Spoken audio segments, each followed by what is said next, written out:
کوئی منتظر ہے آپ کی زکوٰۃ کا تاکہ وہ افطار کر سکے اپنا سال بھر کا روزہ۔ مستحق افراد تک راشن پہنچانے میں MTJ فاؤنڈیشن کا ساتھ دیں۔ تقسیم رحمت رمضان راشن پروگرام۔ الحمد لله الذي رفع السماء بقدرته ودحى الأرض بمشيئته وخلق الخلائق بإرادته واستوى على العرش كما يليق بجلاله وعظيم سلطانه وأشهد أن لا إله إلا الله وحده لا شريك له وأشهد أن سيدنا ومولانا محمدا عبده ورسوله أما بعد۔ میرے محترم بھائیو، دوستوں اور بہنوں، رمضان کا مہینہ سر پر آ چکا ہے، چند دن باقی ہیں۔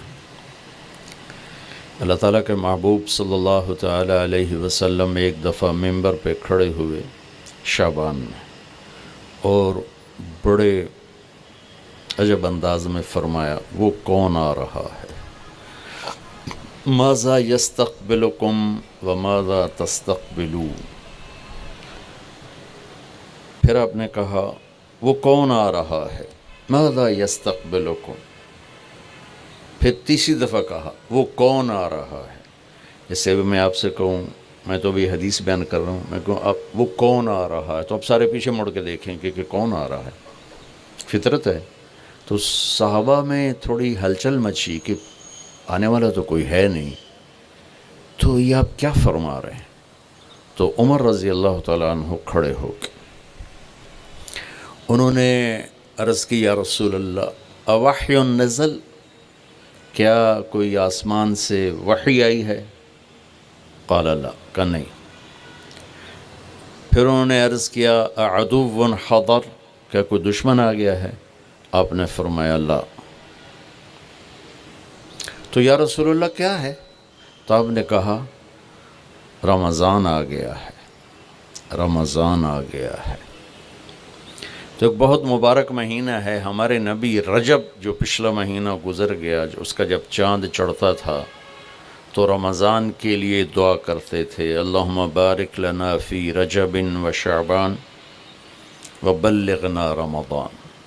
یا اللہ ہمارے رجب اور شعبان میں برکت دے اور رمضان کا مہینہ ہمارے نصیب فرما۔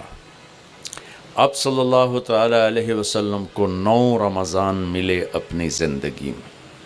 جب مدینہ میں روزے فرض ہوئے تو آپ نے 9 رمضان گزارے، 10ویں سے پہلے آپ اللہ سے جا ملے۔ تو اس مہینے کو، جیسے آپ تو تاجر لوگ ہیں، ہر تاجر کا ایک سیزن ہوتا ہے، اس سیزن میں وہ بڑی تیاری کرتا ہے، بڑی محنت کرتا ہے، بڑی کوشش کرتا ہے۔ رمضان ایک سیزن ہے، کس چیز کا؟ اللہ کو راضی کرنے کا، آخرت کو بنانے کا۔ جس اللہ نے یہ جہان بنایا ہے، اس نے اس کو دھوکہ کہا ہے، وَمَا الْحَيَاةُ الدُّنْيَا إِلَّا مَتَاعُ الْغُرُورِ۔ آپ اپنی مل میں جا رہے ہیں، سوتر منڈی میں جا رہے ہیں، دفتر میں جا رہے ہیں، زمینوں پہ جا رہے ہیں، کھیتوں پہ جا رہے ہیں، جاب پہ جا رہے ہیں، اللہ کہتا ہے یہ سب تمہاری نظر کا فریب ہے۔ تو جس اللہ نے اس دنیا کو بنایا ہے وہ اس کو دھوکہ فرماتا ہے۔ پھر ایک اور مثال دیتا ہے، کَسَرَابٍ بِقِيعَةٍ يَحْسَبُهُ الظَّمْآنُ مَاءً۔ یا اس کو یوں سمجھو جیسے تمہیں ریت میں پانی نظر آتا ہے، بہت لمبا چوڑا نظر آتا ہے لیکن ایک قطرہ بھی نہیں ہے۔ اور آخرت کے بارے میں اللہ تبارک و تعالیٰ اس کی عظمت کے لیے سینکڑوں آیات اتار چکا ہے، جنت کے لیے، اللہ کی رضا کے لیے۔ تو اسے اللہ ہمیشہ کا گھر قرار دیتا ہے۔ وَإِنَّ الْآخِرَةَ لَهِيَ الْحَيَوَانُ لَوْ كَانُوا يَعْلَمُونَ۔ آخرت کی زندگی میں ٹائم لیمٹ آف، ہمیشہ رہنا ہے۔ اللہ ہم سب کی حفاظت فرمائے۔ یا اللہ کی پکڑ ہے آگ، یا اللہ کی رحمت ہے جنت، جس میں ہمیشہ کی زندگی، اور ایسی ہے کہ جس کی جیسے اللہ کی ذات کے لیے کوئی انتہا نہیں ہے، اللہ تعالیٰ ایسے ہی اس مرد عورت کو زندگی دے گا جس کی کوئی انتہا نہیں ہے۔ اب یہ سیزن آ گیا ہے،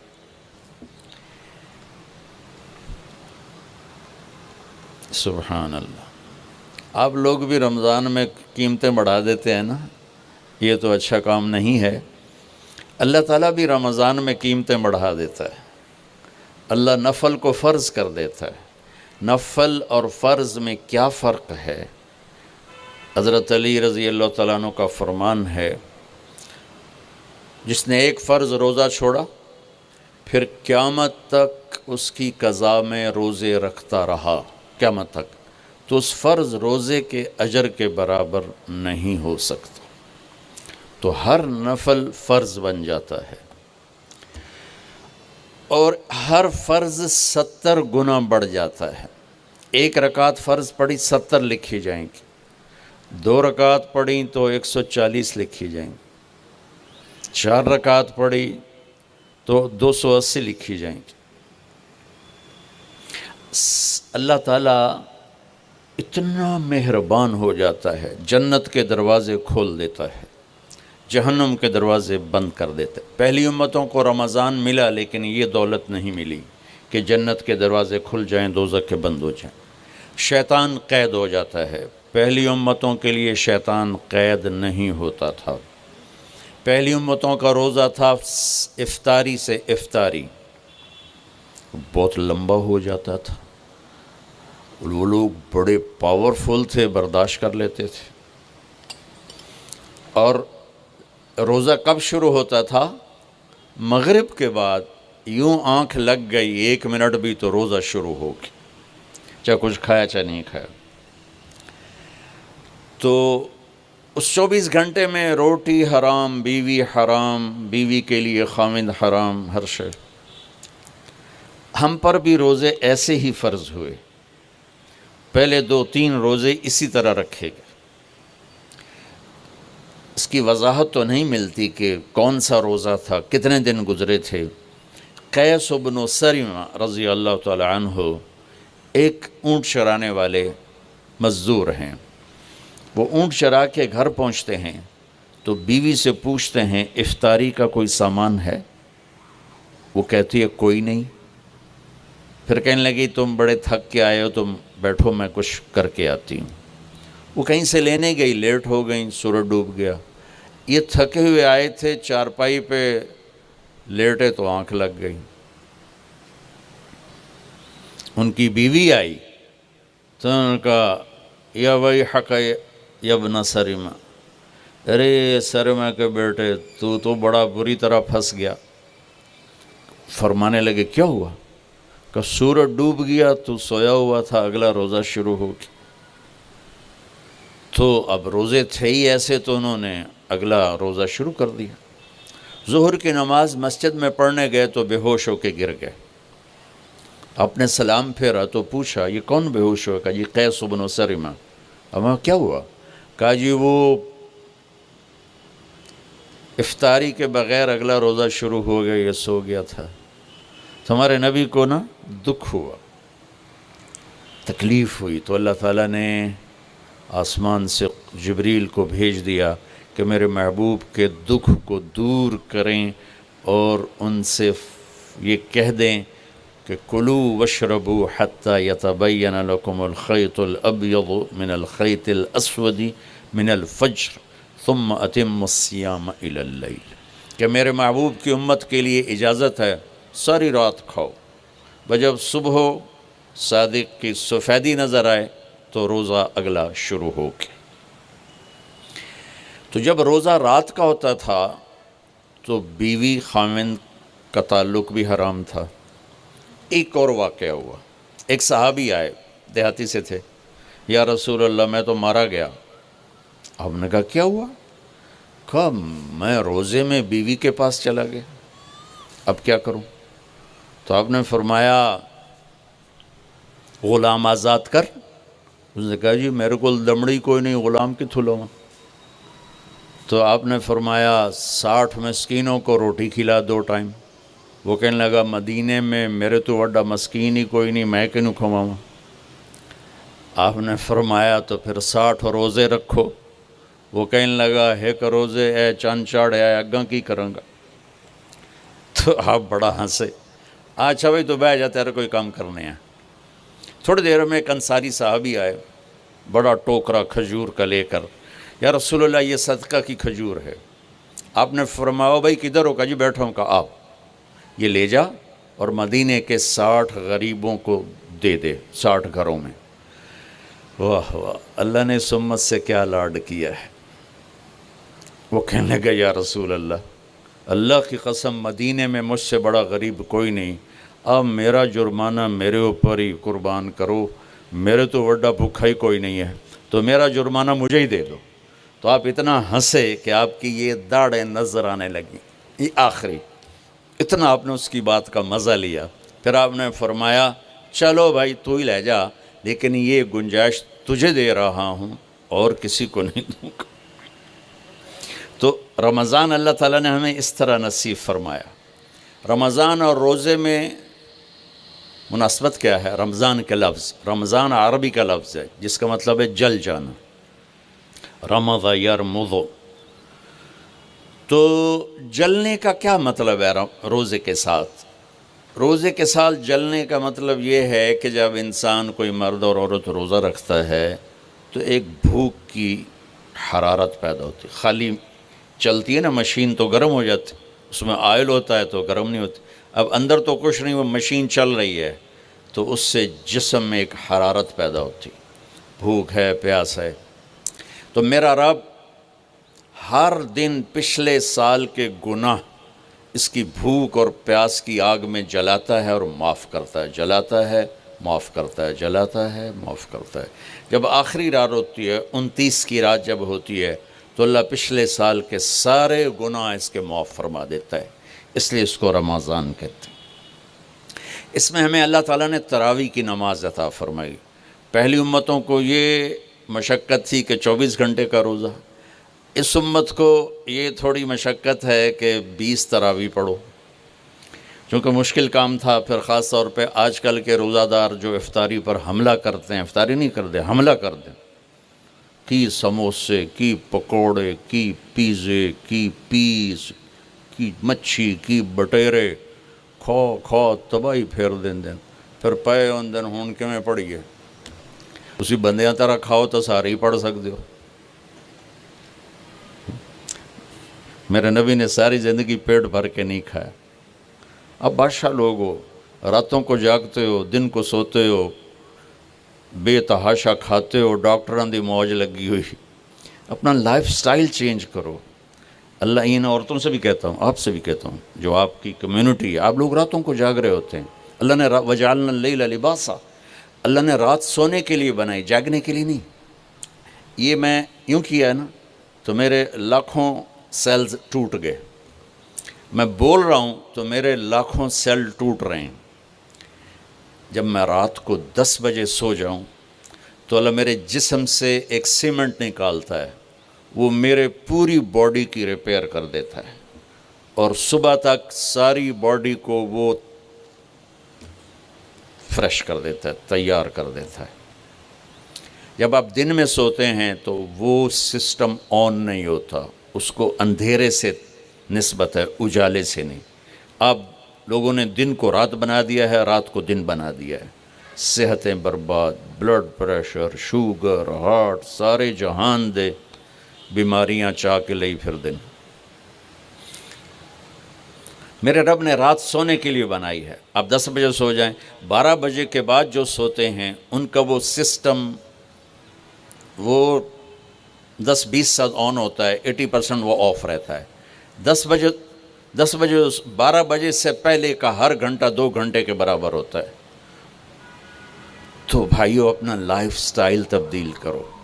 وہ بات آگئی تو میں عرض کر رہا ہوں، اپنا لائف اب جاؤ ساری دنیا میں جو ملک ترقی یافتہ ہیں ان کے 8 بجے بازار کھل چکے ہوتے ہیں، تمہارے 8 بجے خراٹے ہوتے ہیں،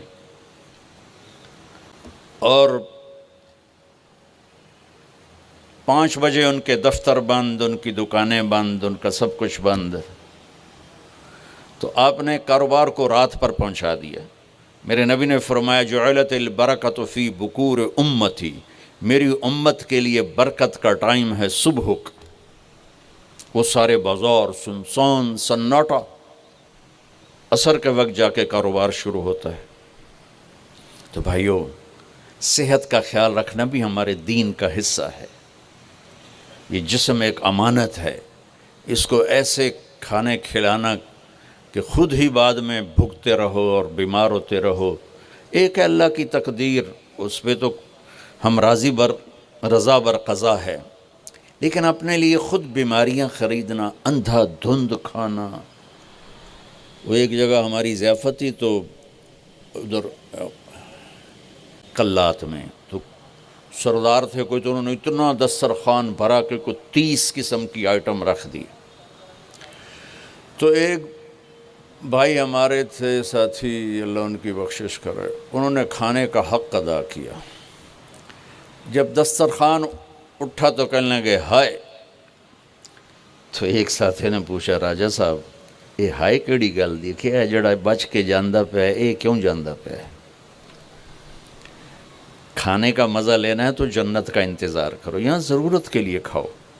میرے نبی نے فرمایا ما ملأ آدمی وعاء شرا من بطنہ، یہ مستورات بھی سن لیں، آپ بھی سن لیں۔ میرے نبی نے فرمایا سب سے بدترین برتن پیٹ ہے، سب سے بدترین برتن پیٹ ہے، جو اسے بھرتا ہے وہ بیماریوں کا شکار ہوتا ہے۔ کفا بالمرء لقیمات یقمن بہ صلبہ، کہ تم چند لقمے کھا لو تک تم کام کر سکو۔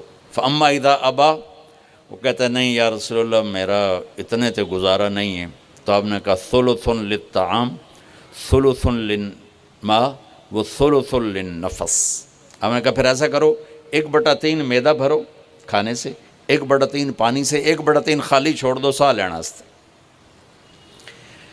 دبئی میں میرے ایک دوست ہیں، بہت قابل ہیں اس کے نیوٹریشن، ان کے پاس بڑی دنیا آتی ہے، تبلیغ میں ان کا ماشاءاللہ وقت ہے، تو میں بھی مجھے ملنے آئے تو میں نے کہا کوئی مینو ہی دس دو، تو انہوں نے ایک میرے لیے چارٹ بنا کر کہا کہ آپ نے مولانا کھانے کے ساتھ پانی نہیں پینا۔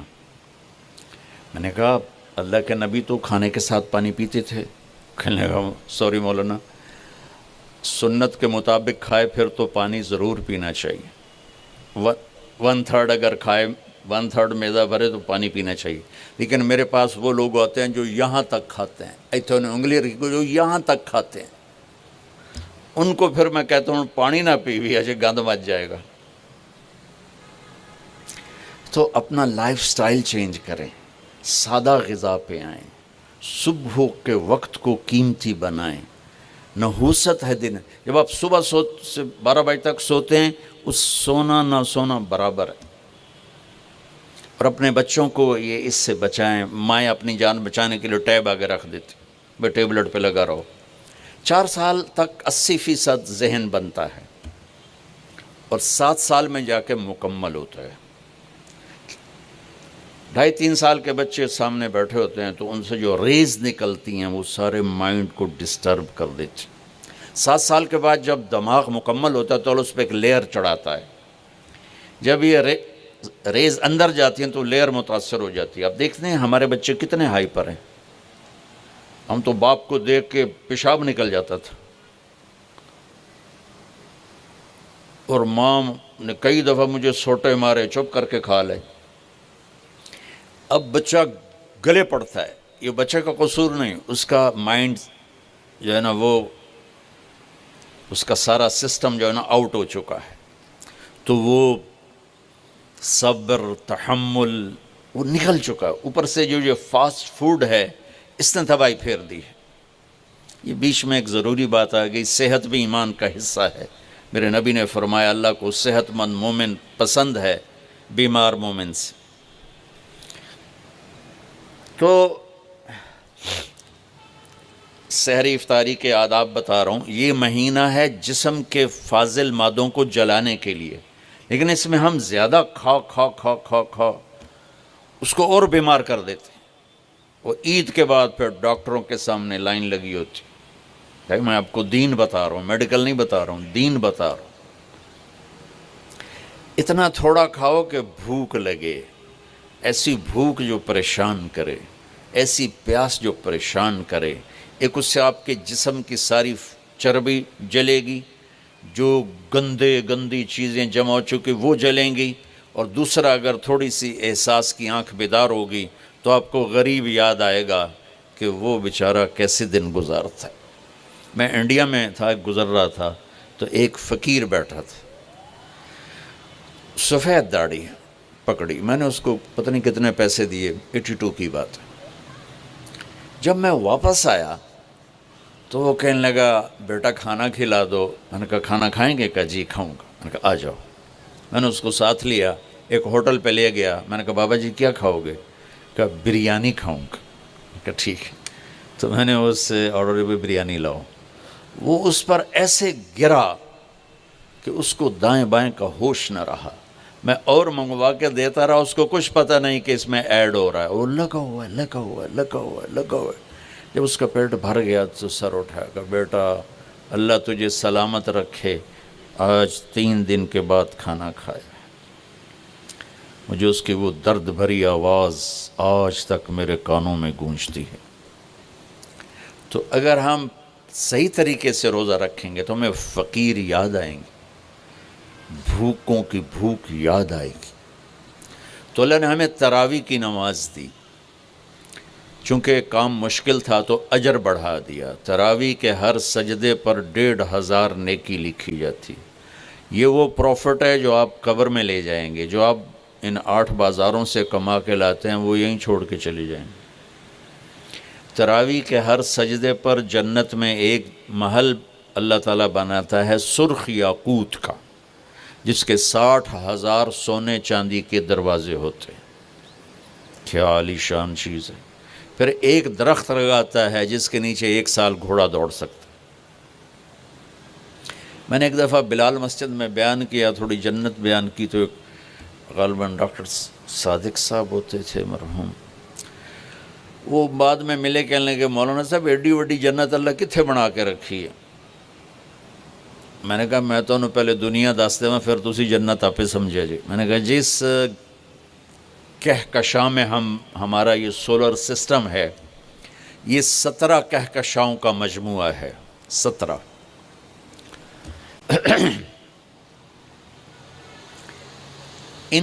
اور اب تک 10 کھرب کے قریب کہکشائیں ڈسکور ہو چکی ہیں۔ ہماری 17 جو کہکشائیں ہیں، اس کے اس کنارے سے اس کنارے تک آنے کے لیے 20 ارب لائٹ ایئر چاہیے۔ 20 ارب سال روشنی کی رفتار، 1,86,000 میل فی سیکنڈ کی رفتار سے کوئی راکٹ یہاں سے چلے اور 20 ارب سال اڑتا رہے تو 17 کہکشاؤں کو پار کرے گا۔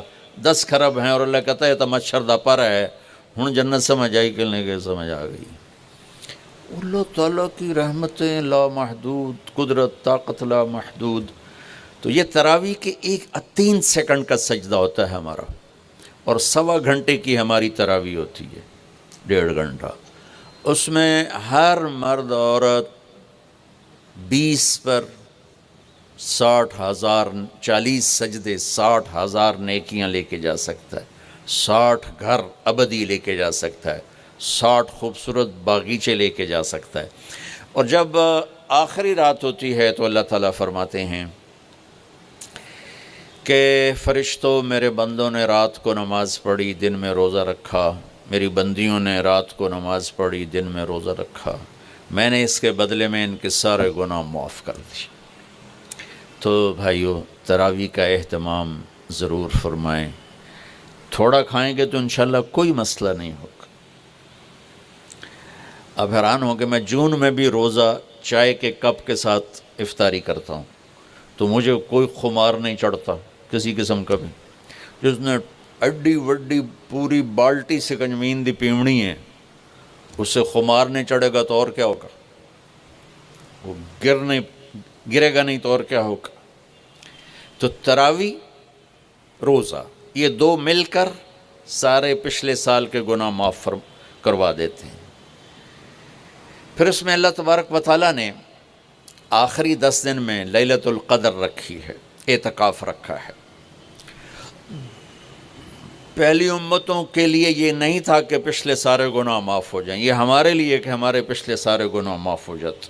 اللہ تعالیٰ کا عرش پہلے آسمان پہ آ جاتا، جنت کے دروازے کھل جاتے ہیں، جہنم کے بند ہو جاتے ہیں، شیطان قید ہو جاتے ہیں، اور سمندر کی مچھلیاں اور زمین کی چونٹیاں تک روزہ رکھنے والوں کے لیے دعا کرتی ہیں. اور اللہ تعالیٰ جنت کو روزانہ کہتا ہے ان قریب میرے نیک بندے بندیاں آنے والے ہیں، تو ان کے لیے میک اپ کر لے، تو ان کے لیے تیار ہو جائے. یہ اللہ تعالیٰ کی رحمت کو لینے کا سیزن ہے. پہلی امتوں کو اعتکاف نہیں ملا تھا، ہمیں اعتکاف ملا ہے کہ 10 دن اللہ دے بوئے تے پہ جاؤ، یا اللہ تیرے کو معافی کروا کے ہی اٹھنا ہے، ہمیں اٹھنا ہی کوئی نہیں. تو جو دروازے پہ آ جاتا ہے آدمی اسے معاف کر ہی دیتا ہے. کوئی بہت ہی سخت دل والا ہو تو معاف نہ کرے، ورنہ بڑے سے بڑے غصے والے بھی کہتا اچھا جی جاؤ معاف کیتا. اس میں ایک لیلۃ القدر ہے، وہ بعد میں بات کرتا ہوں. پھر اللہ تعالیٰ نے اس میں غریب آدمی کی کہ روزے اچھے گزر جائیں، عید اچھی گزر جائے، اس کے لیے اللہ تعالیٰ نے صدقہ فطر رکھا ہے. ہم اسے عید کے ساتھ جوڑ دیتے، پہلی رمضان سے دینا چاہیے تاکہ غریب اپنا کوئی روزہ تو رکھ سکے. پہلی رمضان سے 29 رمضان تک جب مرضی دے دیں، اور اگر وہ فطرانہ ادا نہیں کرتا تو اس کے روزے اس کے سر کے اوپر سے بھی نہیں جاتے، وہیں کھڑے رہتے ہیں. اور عام طور پر یہاں اخبار میں ٹی وی پر گندم کے لحاظ سے آتا ہے 2 سیر کڑک دے دو، وہ تھوڑے سے پیسے ہیں، 100-200 روپے ہے. میں آپ کو آپ سب مالدار لوگ بیٹھے ہیں، میں آپ کو اپنے نبی کا صدقہ فطر بتاتا ہوں کہ آپ کیا دیتے تھے. آپ کشمش دیتے تھے، کھجور دیتے تھے، جو بھی دیے ہیں. تو کشمش 3 کلو، بازار میں 3.5 کلو. بازار میں جا کے پوچھیں جو سب سے اچھی کشمش ہو، یا پھر درمیانی، گھٹیا نہیں درمیانی اور سب سے اچھی، وہ پتہ کرے وہ کتنی ہے. 1000 روپے کلو ہے، 1500 روپے کلو ہے. آپ کے گھر کے 4 افراد ہیں تو ایک گھر سے 6000 روپیہ غریب کو جائے گا. آج تو 6000 میں ایک ہفتہ نہیں گزرتا. تو اب سب سے عرض کرتا ہوں ویسے بھی خیرات کریں، افطاریاں کروائیں، اور صدقہ فطر کشمش کے حساب سے دیں. یہ آپ سب بھائی بہنوں کی خدمت میں گزارش ہے. اللہ نے آپ کو رزق دیا، خرچ کریں، یہی آپ کے ساتھ جائے گا، باقی سارا ادھر ہی رہ جائے گا. لیلۃ القدر، انا انزلناہ فی لیلۃ القدر وما ادراک ما لیلۃ القدر لیلۃ القدر خیر من 1000 شہر تنزل الملائکۃ فیہا باذن ربہم من کل امر سلام ہی حتی مطلع الفجر. ہم نے قرآن کو لیلۃ القدر میں اتارا. تمہیں کیا خبر کہ لیلۃ القدر کیا ہے؟ لیلۃ القدر 1000 مہینوں سے بہتر ہے. اس میں فرشتے اترتے ہیں اور یہ صبح تک رہتی ہے. لفظ قدر عربی میں اس کا ایک مطلب ہے قیمت. سبحان اللہ. تو اللہ نے کہا میں تمہیں بتاؤں، آپ سب تاجر بیٹھے ہو، لیلۃ القدر کی قیمت کیا ہے؟ 1000 مہینوں سے بہتر ہے. 1000 مہینوں سے بہتر ہے. اب 1 روپے پر 1000 نفع لے سکتے ہیں؟ دنیا میں کوئی ایسا کاروبار ہے؟ جو ہیروئن بیچتے ہیں وہ بھی نہیں لے سکتے. اور میرا اللہ کہہ رہا ہے 1 رات 1000 مہینے، یعنی کوئی 82-83 سال. یہ تو آ گیا پہلا قدر. دوسرا اس کا مطلب ہے تنگ پڑ جانا، تنگ پڑ فقدر علیہ رزقہ. تو تنزل الملائکۃ فیہا، تنزل الملائکۃ والروح فیہا، کہ اس رات اتنے فرشتے اترتے ہیں کہ زمین تنگ پڑ جاتی ہے، سبحان اللہ، اتنے فرشتے آتے ہیں زمین تنگ پڑ جاتی ہے۔ تیسرا مطلب ہے قدر، مقدار کو، تو اللہ تعالیٰ نے اس کا آخری مطلب بھی بتایا، سلام ہی حتی مطلع الفجر، کہ یہ فجر کی نماز تک، فجر کی اذان تک یہ رہتی ہے۔ تین مطلب ہیں قدر کے، تینوں اللہ نے قرآن میں کور کیے۔ قیمت کیا ہے؟ 1000 مہینوں سے بہتر۔ تنگی کیا ہے؟ فرشتوں سے زمین بھر جاتی ہے۔ مقدار کیا ہے؟ صبح صادق۔ لیلۃ القدر 27 کی نہیں ہوتی، 21، 23، 25، 27، 29۔ اب یہ 5 راتیں جاگ لیں، چھٹ، آپ لوگ تو ویسے رات کے بادشاہ ہو، جاگ لو۔ تو لیلۃ القدر مسجد میں نہ گزارو، گھر میں گزارو۔ یہ مسجدوں میں اشتہار لگ جاتے ہیں، فلاں کے ساتھ شب قدر گزاریں، فلاں حضرت کے ساتھ شب قدر گزاریں، پھر ادھر کوئی صلاۃ تسبیح پڑھ رہا ہے باجماعت، عورتیں صلاۃ تسبیح کی جماعت کرا رہی ہیں، اور پتہ نہیں اور کتنی عجیب و غریب قسم کی عبادات شروع ہو جاتی۔ یہ نفلی عبادت ہے، میرے نبی گھر میں پڑھتے تھے۔ آپ نے اشراق کے سوا ہر نفل گھر پڑھا، ہر سنت گھر میں پڑھی، تو آپ لیلۃ القدر کو یہ مستورات بھی آپ بھی اکٹھے ہو کے نہیں منانا، الگ الگ مصلی بچھا کر اپنے اللہ سے رونا دھونا کرو، اپنے اللہ کو منانا کرو، میں بھی کروں، آپ بھی کریں۔ نوافل کی، جیسے ابھی شب برات گزری تو اشتہار تھے، میں جا رہا تھا ادھر علام آباد میں، ایک جنازہ ہو گیا تھا، تو اشتہار فلاں حضرت کے ساتھ شب برات گزاریں، فلاں مسجد میں شب برات گزاریں، فلاں جگہ شب برات گزاریں۔ بھائی وہ گھر میں منانے کی ہے، مسجد میں نہیں۔ میرے نبی نے نفلوں کو تنہائی میں ادا کیا، فرض کو مجمع میں ادا کیا۔ لیلۃ القدر میں جاگنا نفل ہے، اور پھر جب کٹھے ہو جائیں گے لوگ اور عورتیں تو پھر ساتھ غیبت بھی چلے گی، اور ایک غیبت کا بول ساری رات کو اڑا کے رکھ دے گا۔ مردوں یا عورت کٹھے ہو جائیں، غیبت سے تو بچتے نہیں، نہ ہی رک سکتے ہیں۔ سندھ سے ہم بائی روڈ آ رہے تھے، کراچی سے بائی روڈ جماعت تھی، تو وہ راستے میں بڑی غیبت کریں، نوجوان تھے سارے نئے نئے، میں چپ کر کے سنتا رہا۔ جب کوئی 2 دن گزر گئے نا، تو ہمارے پاس بڑی وین تھی، میں نے کہا بچوں ایک نصیحت کرتا ہوں کہ غیبت نہ کیا کرو، مذاق کرو، ہنسا کرو، کھیڑا کرو، غیبت نہ کرو۔ تھوڑی سی میں نے اس پہ بات کی تو بڑے متاثر ہوئے، کہا جی ٹھیک ہے انشاءاللہ آئندہ بالکل نہیں کریں۔ کوئی آدھا گھنٹہ گاڑی میں سناٹا رہا، آدھے گھنٹے کے بعد ایک بولے مولانا یہ غیبت نہ کری تو پھر گلاں کی کریے۔ یہ میرا کلچر ہے، لہٰذا عورتیں عبادت کے لیے بھی اکٹھی ہوں گی تو غیبت شروع ہوگی، مرد مسجد میں اکٹھے ہوں گے وقت ضائع ہوگا، غیبت شروع ہوگی۔ میرے بھائی بہنوں، ہر نفل کو گھر میں گزار، اپنے گھر کو بابرکت بناؤ، اپنے گھروں میں نفل پڑھو، تلاوت کرو، ذکر کرو۔ صرف اشراق کے نفل میرے نبی مسجد میں پڑھتے تھے 2 رکعت، باقی ہر نفل آپ نے مسجد میں ادا کی۔ تو یہ چند چیزیں رمضان کے متعلق میں نے عرض کی ہیں۔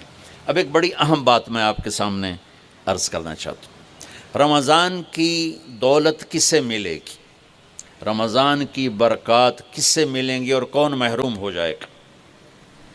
آپ نے فرمایا 4 آدمی ایسے ہیں جن کی رمضان اور شب قدر میں بھی بخشش نہیں ہوتی، بس اس سے ہم اپنے آپ کو بچا لیں۔ کون ہے یا رسول اللہ؟ آپ نے کہا مدمن خمرن، شراب کا عادی، کبھی کوئی پی لے توبہ کر لے، میں اس کی اجازت نہیں دے رہا ہوں۔ مدمن کا لفظ ہے کہ جو روزانہ شراب پیتا ہے، اس کی رمضان میں بخشش نہیں۔ حق لوالدیہ، جو ماں باپ کا نافرمان ہے، اس کی بخشش نہیں۔ قاطع الرحم، رشتہ داروں سے لڑنے والا، اس کی بخشش نہیں۔ المشاحن، دل میں بغض رکھنے والا، اس کی بخشش نہیں۔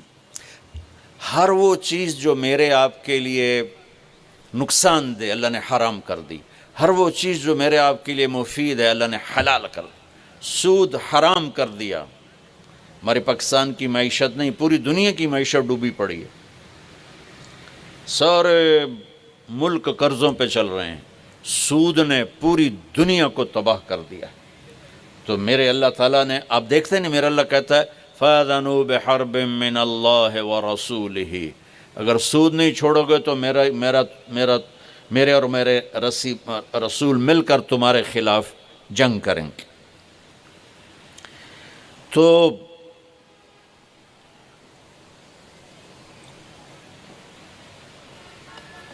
ہر وہ چیز جو مضر ہے اللہ اس سے بند، چونکہ سود چند ہاتھوں میں دولت کٹھی کر دیتا ہے اور غریبوں کے چولہے ٹھنڈے ہو جاتے ہیں، یہ اللہ کو ناپسند ہے۔ جو بھی بھائی پھنسے ہوئے ہیں نکلنے کی نیت کریں اور کوشش کریں، انشاءاللہ چین کی نیند سوئیں گے، چین سے اٹھیں گے۔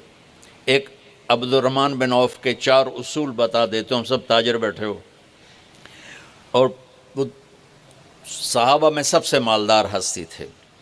انہوں نے ایک دن فرمایا میں نے زندگی بھر نہ ادھار خریدا نہ ادھار بیچا، اگرچہ یہ آپ کو آج کے ماحول میں بڑی عجیب بات لگے گی چونکہ ہمارے سارے بازار ادھار پہ چلے گئے ہیں۔ انہوں نے فرمایا نہ کبھی ادھار خریدا نہ ادھار بیچا، تو کتنا سکون ہو گیا، آرام سے سو رہے ہیں۔ اب ہماری تجارت میں ادھار خرید رہے ہیں ادھار بیچ رہے ہیں، کبھی وہ تنگ کرتا ہے کبھی یہ تنگ کرتا ہے، تو ایک اس موبائل نے تباہی پھیر دی، باقی کسر اس نے پوری کر دی، ٹوائلٹ بھی فون سن دے بیٹھے ہیں۔ کبھی سٹاک نہیں کیا مال کو، کبھی سٹاک نہیں کیا، جو ہی نفع ملا فوراً بیچ دیا۔ واہ واہ۔ تو ادھار خریدا نہیں، ادھار بیچا نہیں، 2، کبھی سٹاک نہیں کیا، 3، اور کبھی سودے کا عیب چھپایا نہیں، اس میں کوئی عیب ہے بتا دیا۔ آپ اس پہ آ جائیں، آپ کو شروع میں مشکل ہوگی، اس کے ساتھ سچائی اور دیانتداری کو جوڑ دیں، اللہ کی قسم آپ کا سوتر منڈی جانا بھی عبادت بن جائے گا، آپ کا مل میں جانا بھی عبادت بن جائے گا، اگر آپ اپنے تجارت کے ساتھ سچائی اور دیانتداری کو لے آتے۔ تو اللہ نے شراب حرام قرار دی کہ یہ تباہ کر دیتی ہے، ساری برائیوں کی جڑ ہے۔ تھوڑا سا اوپر دیکھیں قرآن کیا کہتا ہے، اللہ تعالیٰ کہتا ہے یہاں نہ پی، تو مجھ سے قرآن سن، کیا ان الابرار یشربون من کاس کان مزاجها کافورا عینا یشرب بها عباد اللہ یفجرونها تفجیرا یوفون بالنذر ویخافون ویطعمون الطعام على حبه مسکینا ویتیما واسیرا انما نطعمکم لوجه اللہ لا نرید منکم جزاء ولا شکورا انا نخاف من ربنا یوما عبوسا قمطریرا فوقاهم اللہ شر ذلك اليوم ولقاهم نظرة وسرورا وجزاهم بما صبروا جنة وحريرا متكئين فيها على الأرائك لا يرون فيها شمسا ولا زمهريرا ودانية عليهم ظلالها وذللت قطوفها تذليلا ويطاف عليهم بآنية من فضة وأكواب كانت قوارير من فضة قدروها تقديرا ويسقون فيها كأسا كان مزاجها زنجبيلا عينا فيها تسمى سلسبيلا ويطوف عليهم ولدان مخلدون إذا رأيتهم حسبتهم لؤلؤا منثورا وإذا رأيت ثم رأيت نعيما وملكا كبيرا عاليهم ثياب سندس خضر واستبرق وحلوا أساور من فضة وسقاهم ربهم شرابا طهورا إن هذا كان لكم جزاء وكان سعيكم مشكورا۔ یہ سورہ دہر کی 16 آیات ہیں، ان میں اللہ نے صرف ایک نعمت کو ہائی لائٹ کیا ہے، وہ ہے شراب، اور 3 درجے بتائے ہیں کہ جو نیک لوگ ہیں وہ شراب پئیں گے خود اٹھا کے، سراہی اٹھائیں گے جام میں ڈالیں گے پئیں گے، بوفے سسٹم، بھائی آپ پہ پاؤ تو آپ پہ کھاؤ، ہیں ان کے بھی نوکر، لیکن اللہ کیٹیگورائز کر رہا ہے کہ جو نچلا درجہ ہے وہ خود اٹھا کے پی رہے ہوں گے، کافوری ہوگی۔ وَيُسْقَوْنَ فِيهَا كَأْسًا كَانَ مِزَاجُهَا زَنْجَبِيلًا، اس سے جو اوپر والا درجہ ہے انہیں زنجبیل کی شراب پلائی جا رہی ہوگی۔ پلانے والے کون ہیں؟ ولدان مخلدون، خوبصورت خدام نوکر۔ پلانے والے کون ہیں؟ اب یہ تو اتنی مستورات بیٹھی ہیں، جنت کے حوریں، وہاں سوکن پڑا کوئی نہیں ہوگا، خوش رہو۔ اور میرے نبی نے فرمایا تمہیں پتہ وہ کن ہاتھوں سے تمہیں جام پکڑائیں گی کہ اگر اس کے ہاتھ کی انگلی کا یہ فنگر ٹپ سورج کو دکھا دیں تو سورج نظر نہیں آئے گا۔ ان ہاتھوں کے ساتھ وہ تمہیں جام پیش کریں گے۔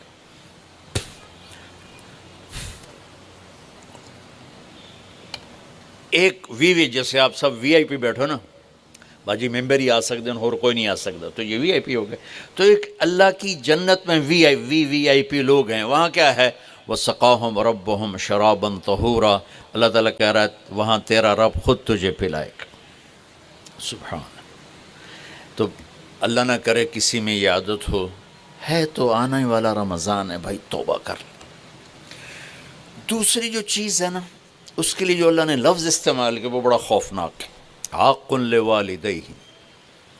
اللہ تعالیٰ اپنے بارے میں کہتا ہے من یعص اللہ ورسولہ، جو میرے اور میرے رسول کی نافرمانی کرتا ہے۔ اور عاق ہوتا ہے، ذرا ویکھیا جائے،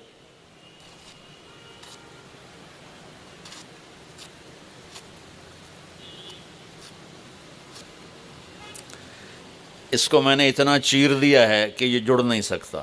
دیکھ لیا آپ نے؟ وہ کوئی بول لو تو صحیح، ہاں ٹھیک، یہ اب جڑ نہیں سکتا، کسی اتنا پرزے کر دیا ہے۔ آقا کہتے ہیں کسی کو پرزے کر دینا، چیر کے رکھ دینا۔ تو یہاں بڑا خوفناک لفظ اللہ نے نبی نے استعمال کیا کہ جو اپنے ماں باپ کے دلوں کے ٹکڑے کر دے، جگر کو جلا کے رکھ دے، اس کمبخت کی پورے رمضان میں بخشش نہیں ہوگی۔ کبھی آواز اونچی ہو جانا فطرت ہے، کبھی سخت بول جانا فطرت ہے، انسان ہیں، بشر ہیں، بچے بھی اکھڑ جاتے ہیں۔ لیکن ایک وہ ہے بندہ جس نے اپنے ماں باپ کے دل کو جلا کے رکھ دیا۔ ہمارے قریبی پڑوسی ذمہ دار تھے، میرے والد صاحب کے تعلق والے، فوت ہو گئے، مجھے ملنے آئے، کہنے لگے بیٹا ہمارے بیٹے نے ہمیں اتنا تنگ کر دیا ہے، وہ آگ میں جل رہا ہو تو ہم میاں بیوی اس کے لیے دعا نہیں کریں گے کہ یا اللہ انہوں بچا لے۔ باپ، والد اور والدہ مل کر یہ بات کر رہے ہیں کہ اگر جل رہا ہو ہمارے سامنے آگ میں تو ہم اس کے لیے دعا نہیں کریں گے کہ یا اللہ اس کو بچا لے۔ دلوں کو ٹکڑے کر دینے والا، ماں باپ کے دل کو، جگر کو چیر دینے والا، وہ ساری رات میرے نبی نے فرمایا جس نے ماں باپ کو دکھ دیا اس پہ اللہ کی لعنت، اس پہ فرشتوں کی لعنت، اس پہ زمین آسمان کی لعنت، نہ ان کی نماز قبول ہے، نہ روزہ قبول ہے، نہ صدقہ قبول ہے۔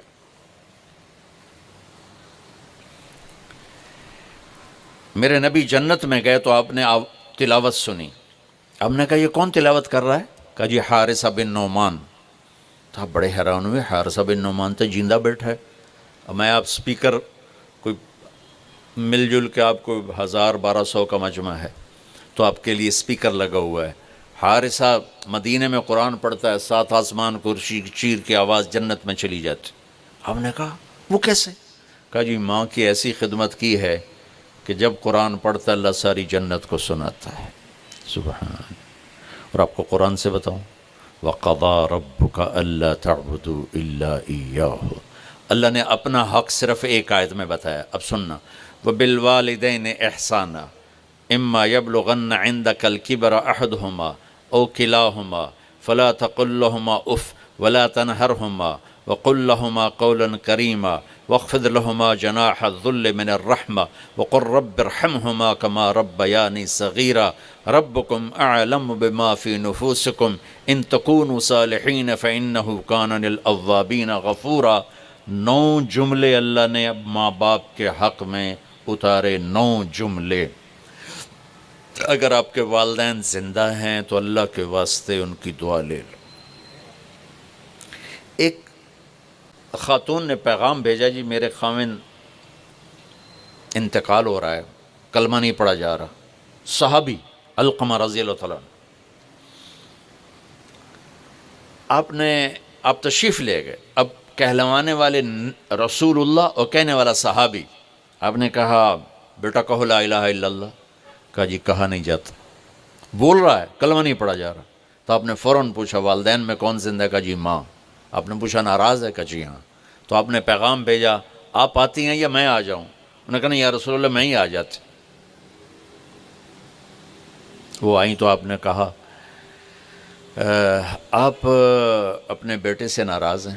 کہا جی میں ناراض ہوں. کیا ناراضگی؟ اب سننا ذرا کیا ناراضگی ہے. کہا یا رسول اللہ کوئی گلہ نہیں اس کے دین کا، راتوں کو اٹھ کے تہجد میں قرآن پڑھتا ہے، دن میں روزے رکھتا ہے، لیکن جب بھی مجھ سے بات کرتا ہے تو بڑی بدتمیزی سے کرتا ہے، اوکھا ہو کے بولتا ہے، تو اس سے میرا دل ٹوٹ گیا ہے. آپ نے فرمایا معاف کر دو. تو اتنی دکھی تھی اللہ کے نبی کی کہنے پر بھی کہا یا رسول اللہ میرا جی نہیں چاہتا میں اسے معاف کروں. آپ نے فرمایا اگر میں اسے آگ میں جلاؤں تو سفارش کرو گی؟ کہا جی پھر تو کروں گی، اتنا تو میرا جگر نہیں کہ جلتا دیکھو. آپ نے فرمایا اگر تو نے اسے معاف نہ کیا تو یہ اللہ کی آگ میں جلے گا. اچھا یا رسول اللہ میں معاف کرتی ہوں. آپ نے کہا بیٹا کہو لا الہ الا اللہ. اس نے کہا لا الہ الا اللہ محمد الرسول اللہ، اور اس کی جان نکل گئی. پھر آپ نے اس کا جنازہ پڑھایا، قبر میں اتارا، اور پھر یہ اعلان کیا جس نے ماں باپ کو تنگ کیا اس پہ اللہ کی لعنت، فرشتوں کی لعنت، زمین آسمان کی لعنت. نہ ان کی نماز قبول ہے، نہ روزہ قبول ہے، نہ اس کا صدقہ قبول ہے. تو عاق لوالدیہ، عاق لوالدیہ. تو بھائیو ماں باپ بہت بڑا خزانہ ہے. میرے نبی جیسی ہستی نے کہا کاش میری ماں ہوتی تو میں ان کی ایسی خدمت کرتا کہ میں عشاء کی نماز کے مصلی پہ کھڑا سورۃ فاتحہ پڑھ رہا ہوتا اور ادھر سے آواز آتی محمد، تو میں اپنی ماں کے لیے نماز توڑ دیتا. تو اپنے والدین کی دعا لینا بہت بڑا سرمایہ ہے، بہت بڑا خزانہ ہے. تیسرا میرے نبی نے فرمایا قاطع رحم، رشتوں کو توڑنے والا، لڑائی جھگڑے کرنے والا. میرے بھائیو اسلام پیغام محبت ہے، نفرت نہیں. اسلام پیغام اس کے ساتھ دوسرے کو بھی جوڑ دوں، المشاحن، جو دل میں کسی کے لیے نفرت رکھتا ہو، بغض رکھتا ہو، کینہ رکھتا ہو، حسد رکھتا ہو، ان سب کے لیے جنت کے دروازے بند ہو جاتے. پوری دنیا کے انسانوں کی مشترکہ ڈیمانڈ عزت دو، محبت دو، درگزر کرو. یہ ماسٹر کی ہے. جیسے یہ جاتے ہیں نا حرم شریف، تو بڑے بڑے ہوٹل بن گئے، کتنے 100 ہزاروں کمرے ہیں، تو ہر کمرے کا ایک وہ کارڈ ہوتا ہے جس سے وہ کھل جاتا ہے، لیکن ایک کارڈ عملے کے پاس ہوتا ہے جس سے سارے کمروں کے دروازے کھل جاتے ہیں. پوری دنیا کے مرد عورتوں کے دل ایک کمرہ ہیں، اس پر دروازہ لگا ہوا بند ہے، اس کی جو چابی ہے نا وہ محبت ہے. ماسٹر کی محبت دو، عزت دو، احترام دو، کوئی خطا ہو جائے معاف کرو. اگر یہ صفت نہیں ہے تو رمضان کے روزے بھی معاف نہیں کروا سکیں گے. میرے بھائیو جیسے میری آواز آپ تک پہنچ رہی ہے نا، ایسے میرے دل سے نکلنے والی لہریں بھی آپ تک پہنچ رہی ہیں. تو محبتیں پوری دنیا کے 7 ارب انسانوں کی ضرورت. میرے نبی نے پوچھا اسلام کا سب سے بڑا عمل کیا ہے؟ صحابہ نے کہا نماز. آپ نے کہا نہیں. انہوں نے کہا جہاد. آپ نے فرمایا نہیں. انہوں نے کہا روزہ. آپ نے فرمایا نہیں. انہوں نے کہا حج. آپ نے فرمایا نہیں. کہا یا رسول اللہ پھر کیا ہے؟ تو آپ نے کہا محبت ہے، اللہ کے لیے محبت کرنا. اس وقت پوری دنیا میں اللہ نے مجھے کئی دفعہ پھرائی ہے، محبتوں سے دنیا خالی ہو چکی. یہ بہت بڑا سرمایہ ہے. ان ماؤں سے کہتا ہوں، والدین سے کہتا ہوں، اگر اولاد کو نیک بنانا ہے اور آپ چاہتے ہو کہ جو آپ چاہتے ہیں ان کے اندر چلا جائے تو ان کو محبت دو. ڈیٹا جاتا ہے نا، یہ آج کل پتہ نہیں یہ کیا ہے، یہ جو فون ہوتے ہیں ان میں بلوٹوتھ لگا ہوتا ہے. اگلے کا ڈیٹا لینے کے لیے اس کا بلوٹوتھ اور اپنا آن کرو تو ڈیٹا شفٹ ہو جاتا ہے. ہمارے دلوں میں کسی کے لیے غصہ ہے، کسی کے لیے نفرت ہے، کسی کے لیے چڑ ہے، کسی کے لیے حسد ہے، کسی کے لیے بغض ہے، کسی کے لیے کینہ ہے۔ شیشے پہ تیل لگ جائے تو صورت غائب ہو جاتی، جب دل میں یہ گندگیاں آتی ہیں تو ایمان کی صورت غائب ہو جاتی۔ دل کو دل سے راہ ہوتی ہے، میرے نبی کا فرمان ہے۔ بھائیو، محبتیں بانٹو، محبتیں تقسیم کرو، اپنے دلوں کو صاف کرنا سیکھو۔ اور سب سے بڑا رشتہ جس میں سب سے زیادہ محبت کی ضرورت ہے وہ خامند کا بیوی سے اور بیوی کا خامند سے۔ اللہ نے والدین کے لیے چند آیات اتاری، بہن بھائیوں کے لیے چند آیات ہیں، اولاد کے لیے چند آیات ہیں، لیکن خامند اور بیوی کے رشتے کے لیے سینکڑوں آیات ہیں۔ قرآن بھرا پڑا ہے، سورۃ بقرہ میں، سورۃ آل عمران میں، سورہ نساء میں، سورہ طلاق میں بھرا پڑا ہے۔ آگے بھی چلے جاؤ تو عورتوں کے حقوق، اور خاص طور پر بیوی کے حقوق۔ ہمارا جوائنٹ فیملی سسٹم ہے تو کہیں ماں باپ پس رہے ہیں بیوی کی وجہ سے، یہ بہت کم ہے، اور کہیں بیویاں پس رہی ہیں سسرال ساس سسر کی وجہ سے، یہ بہت زیادہ ہے۔ چونکہ جتنے میں سنتا ہوں گھروں کی مشکلات، تو اس میں جو میرے سامنے پچھلے 20 سال سے انالیسز آیا ہے، بہت کم عورتیں ہیں جو بد زبان ہیں یا اپنے گھر کو خراب کر بیٹھتی ہیں۔ زیادہ تر، میں درد سے کہہ رہا ہوں، ہمارا سسرالی معاشرہ بہت سخت۔ خامند کا بیوی پہ حق ہے، میں ہاتھ جوڑ کے کہتا ہوں، خامند کے ماں باپ کا بیوی پہ حق نہیں ہے۔ میں یہ نہیں کہہ رہا ہوں کہ بیویاں اپنے خامند کے والدین کی خدمت نہ کریں، یہ اپنے والدین کو چھوڑ کے آ گئی ہیں تو ان کو اپنا ماں باپ بنا لیں۔ اور خامند کے ماں باپ سے کہتا ہوں، انہوں نے اپنی بیٹی کو کسی کے ہاتھ دے کر بیچ دیا ہے، تو اس آنے والی کو اپنی بیٹی بنا لیں۔ لیکن پتہ نہیں کیا ہے، چاہے کوئی دیندار خاندان ہے، چاہے کوئی دنیا دار خاندان ہے، سسرالی معاشرہ بہت اپسٹ۔ کوئی اس کے لیے بڑے پیسے نہیں چاہیے، صرف محبت چاہیے۔ آپ اپنے دل کو کھول دو، ماں باپ سے جڑ جاؤ گے، بیوی سے جڑ جاؤ گے، بیوی خامن سے جڑ جائے گی۔ لیکن تانے طنز، آپ میں بہت سارے لوگ مینوفیکچرر ہوں گے، اب لوگ ڈائی کی کتنی حفاظت کرتے ہو؟ ڈائی، کسی میں بوتل بن رہی ہے، کسی میں پرزہ بن رہا ہے، کسی میں کچھ بن رہا ہے، کسی میں یہ فون بن رہا ہے، تو اس ڈائی پر لوگ ایسے کھڑے ہوتے ہیں کہ کہیں کوئی خراش نہ آ جائے، چونکہ اگر ہلکی سی بھی خراش آ جائے تو جو پرزہ بن رہا ہے اس میں فالٹ آ جاتا۔ یہ میری بات ٹھیک ہے نا؟ وہ بولو، لگتا بھوک زیادہ لگی تو انہوں ہے۔ اب میرے ایک بات سنو، میں بڑے درد سے کہہ رہا ہوں، او بھائی، یہ لینڈ کروزر ہے، اس کی ڈائی اور کروڑوں اربوں روپے کی ہے، اور یہ مرسڈیز ہے، اس کی ڈائی کروڑوں اربوں روپے کی ہے، اور یہ رولز رائس ہے، اس کی تو اربوں خربوں میں ڈائی ہے، اس پر ہر وقت انسپیکشن کمپیوٹر لگے ہوئے ہیں کہ ذرہ برابر خراش نہ آئے۔ ہاں، کائنات کا سب سے قیمتی پرزہ انسان ہے، اور کائنات کی سب سے قیمتی ڈائی عورت ہے، اور اسے انہوں نے تباہ کر دیتا سسرالی معاشرے۔ جو بچی آتے ہی تانے سننا شروع کرے اور کسی طرف سے تعریف نہ سنے، کسی طرف سے وہ اپنی ہمدردی کا بول نہ سنے، تو ڈائی پر تو خراش نہیں آئی، شگاف پڑ گئے۔ اب جو اس میں چیز تیار ہو رہی ہے، انسان، وہ پیدائشی مریض ہوگا، وہ پیدائشی نفسیاتی کیس ہوگا کہ سب سے قیمتی ڈائی کو رول دیا جاتا۔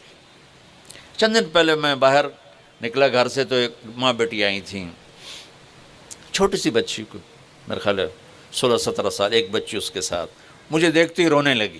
یہ واقعات کی ایک لائن لگی ہوئی ہے، چونکہ ابھی چند دن پہلے ہو تو سنا رہا ہوں کہ مولانا صاحب صبح سے شام تک سب کی خدمت کرتی ہوں، اور یہ میری بچی رل گئی ہے، اس کو بھی نہیں دیکھ پاتی، اور جب کبھی تھک ہار کے کہہ دوں جی مجھ سے نہیں ہوتا، تو پھر ایک گالیوں کا طوفان ہوتا۔ یہ ہر گھر کی کہانی ہے۔ اللہ کے واسطے اپنے رشتوں کو جوڑو، پیسہ نہیں چاہیے، میٹھا بول چاہیے۔ خاوند کو عورت سے کوئی پیسہ نہیں چاہیے، عزت چاہیے، میٹھا بول چاہیے۔ بیوی کو خاوند سے کوئی سونا چاندی نہیں چاہیے، میٹھا بول چاہیے، محبت چاہیے۔ اولاد کو ماں باپ سے، ماں باپ کو اولاد سے محبت چاہیے۔ بہت ماں باپ کا دخل ہے آج کی اولاد کے نافرمان ہونے میں، زبردستی کرتے ہیں، ڈانٹ ڈپٹ کرتے ہیں۔ ایک یہ جو آ گیا اسکول سسٹم، 3 سال کی ان ماؤں سے کہہ رہا ہوں، 3 سال کے بچے کو اسکول بھیجتے ہوئے تمہیں رحم نہیں آتا؟ وہ تمہارا فرما بردار کیسے بنے گا؟ وہ روتا ہو جاتا ہے، روتا ہو۔ 4 سال میں، 3 سال میں اس کا دماغ بن رہا ہوتا ہے، جب اس پر ایک دم لوڈ ڈالا جاتا ہے، جیسے اس بلب اور یہ لائٹ کے پر لوڈ زیادہ آ جائے تو یہ پھٹ جائے گی۔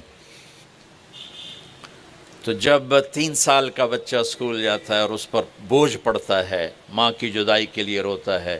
میں تو 11 سال کا میرے والدین نے مجھے بھیج دیا 60s میں، سینٹرل ماڈل اسکول اور سینٹ اینتھنی لاہور کے عالی شان اسکول تھے، ان دونوں میں ہمیشہ مقابلہ رہتا تھا۔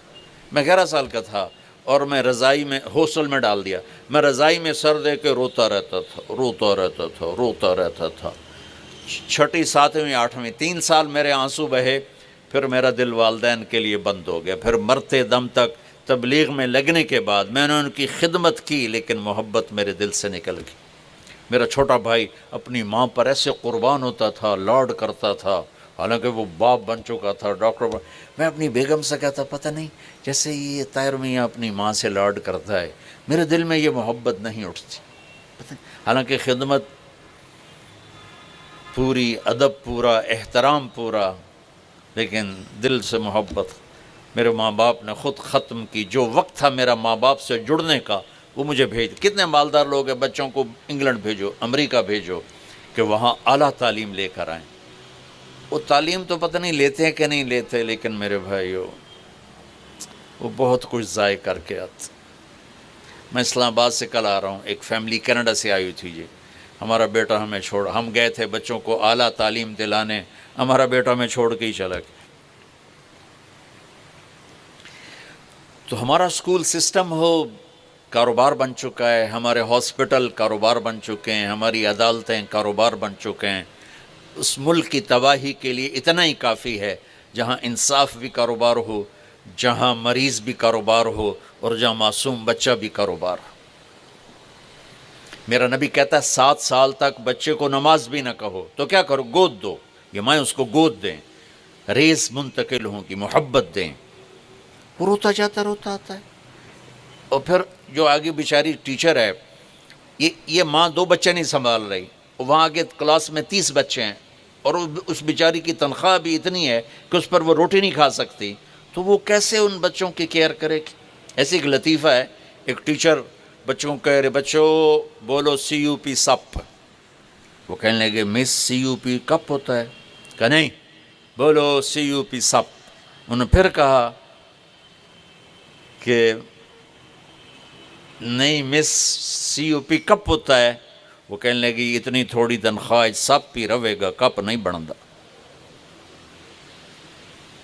اتنی تھوڑی تنخواہیں ہیں، ظلم و ستم ہے میری نسل پر، میں کیا کروں، کدھر جا کر ٹکر مار۔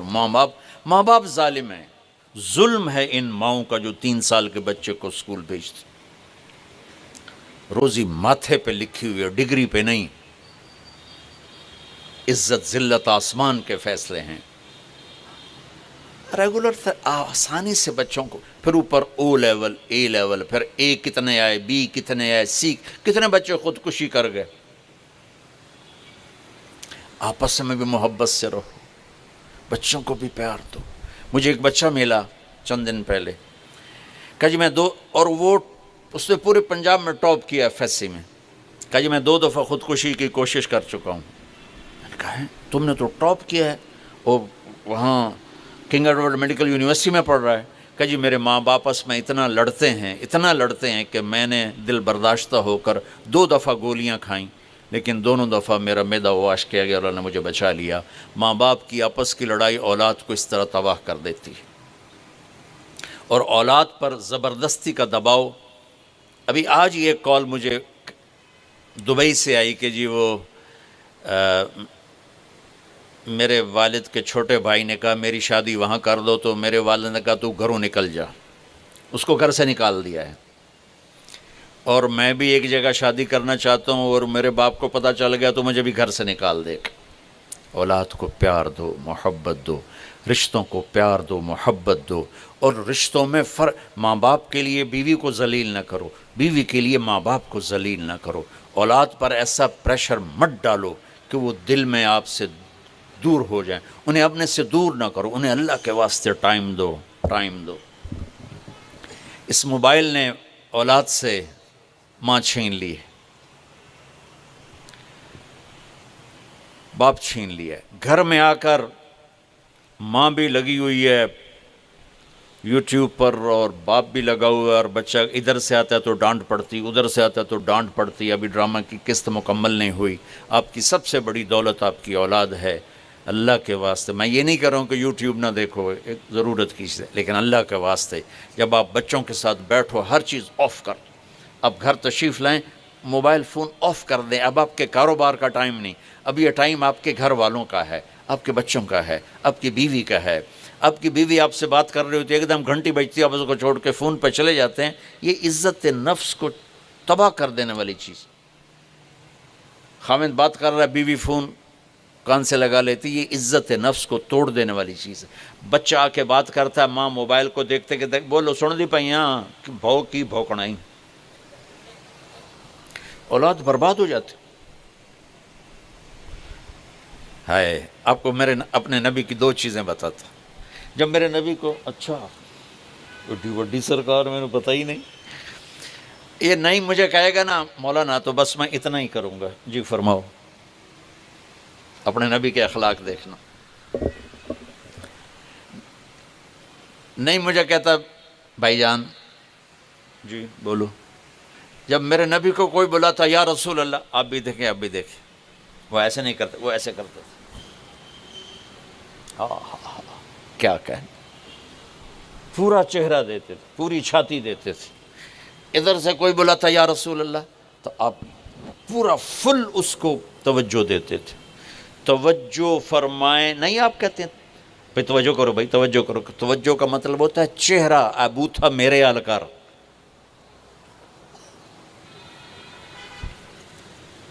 بھائیو، محبتیں مٹ گئیں۔ مجھے 20 سال ہو گئے یہ پیغام سناتے ہوئے۔ اللہ کی قسم، اگر دلوں میں نفرت ہوگی، نہ نماز کام آئے گی، نہ روزہ کام آئے گا، نہ حج کام آئے گا، نہ زکوٰۃ کام آئے گی، نہ یہ دیگیں چڑھانا کام آئے گا۔ اگر دل صاف نہیں تو ہر شے برباد ہو جائے گی۔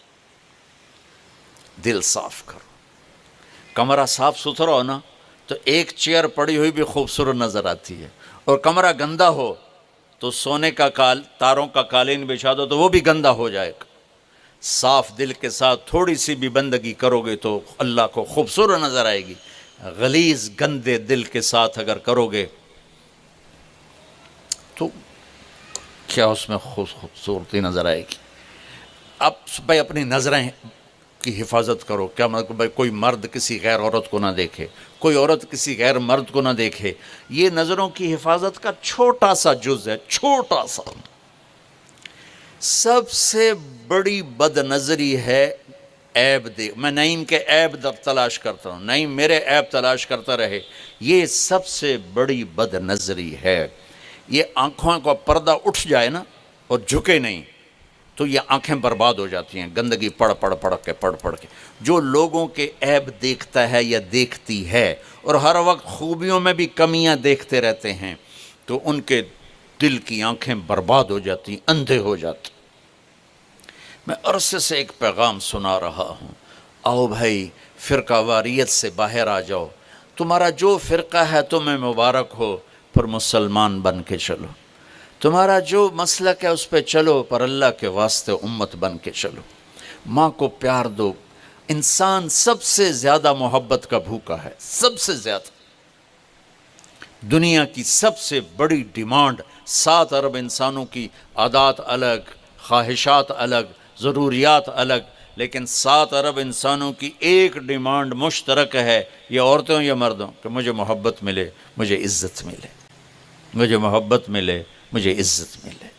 بھائیو، اپنے رمضان کو اگر قیمتی بنانا ہے تو یہ میری آخری نصیحت صرف رمضان کے لیے نہیں ہے، پوری زندگی کے لیے دلوں کو صاف کرنا، دل کو صاف کر۔ ایک حدیث سنا تو میرے نبی نے فرمایا، میرے بیٹے انس، میری ایک بہت بڑی سنت ہے، یہ بہت بڑی کا لفظ داڑھی پہ نہیں کہا، پگڑی پہ نہیں کہا، میرے بیٹے انس میری ایک بہت بڑی سنت ہے، اگر تو اس پہ عمل کر گیا تو تو جنت میں میرا ساتھی ہو جائے گا۔ وہ یہ ہے کہ صبح شام اپنے دل کو سب کی نفرت سے پاک کر دو، سب کی نفرت سے پاک کر دو۔ لوگ زیادتی کریں گے، عورتیں عورتوں پر زیادتی کریں گی، مرد مردوں پہ زیادتی کریں گے، اللہ کے لیے معاف کر دو، اللہ کے لیے معاف کر دو، اللہ کے لیے معاف کر دو، تو آپ دیکھو گے آپ کی زندگی دنیا میں جنت بن جائے گی۔ سب سے حسن سلوک ڈیمانڈ ہے، اور خاص طور پر آپ ان سے نوکرانیوں سے، نوکروں سے ہمارے ماحول میں بہت بدتمیزی ہوتی، چلو دروازہ کھول، چلو چائے لے کے آ۔ آپ یوں بھی کہہ سکتے ہیں، پیارے چائے لے کے آ جاؤ، پیارے دروازہ کھول دو، تو غریب کا دل ایڈا بڑا ہو جائے گا۔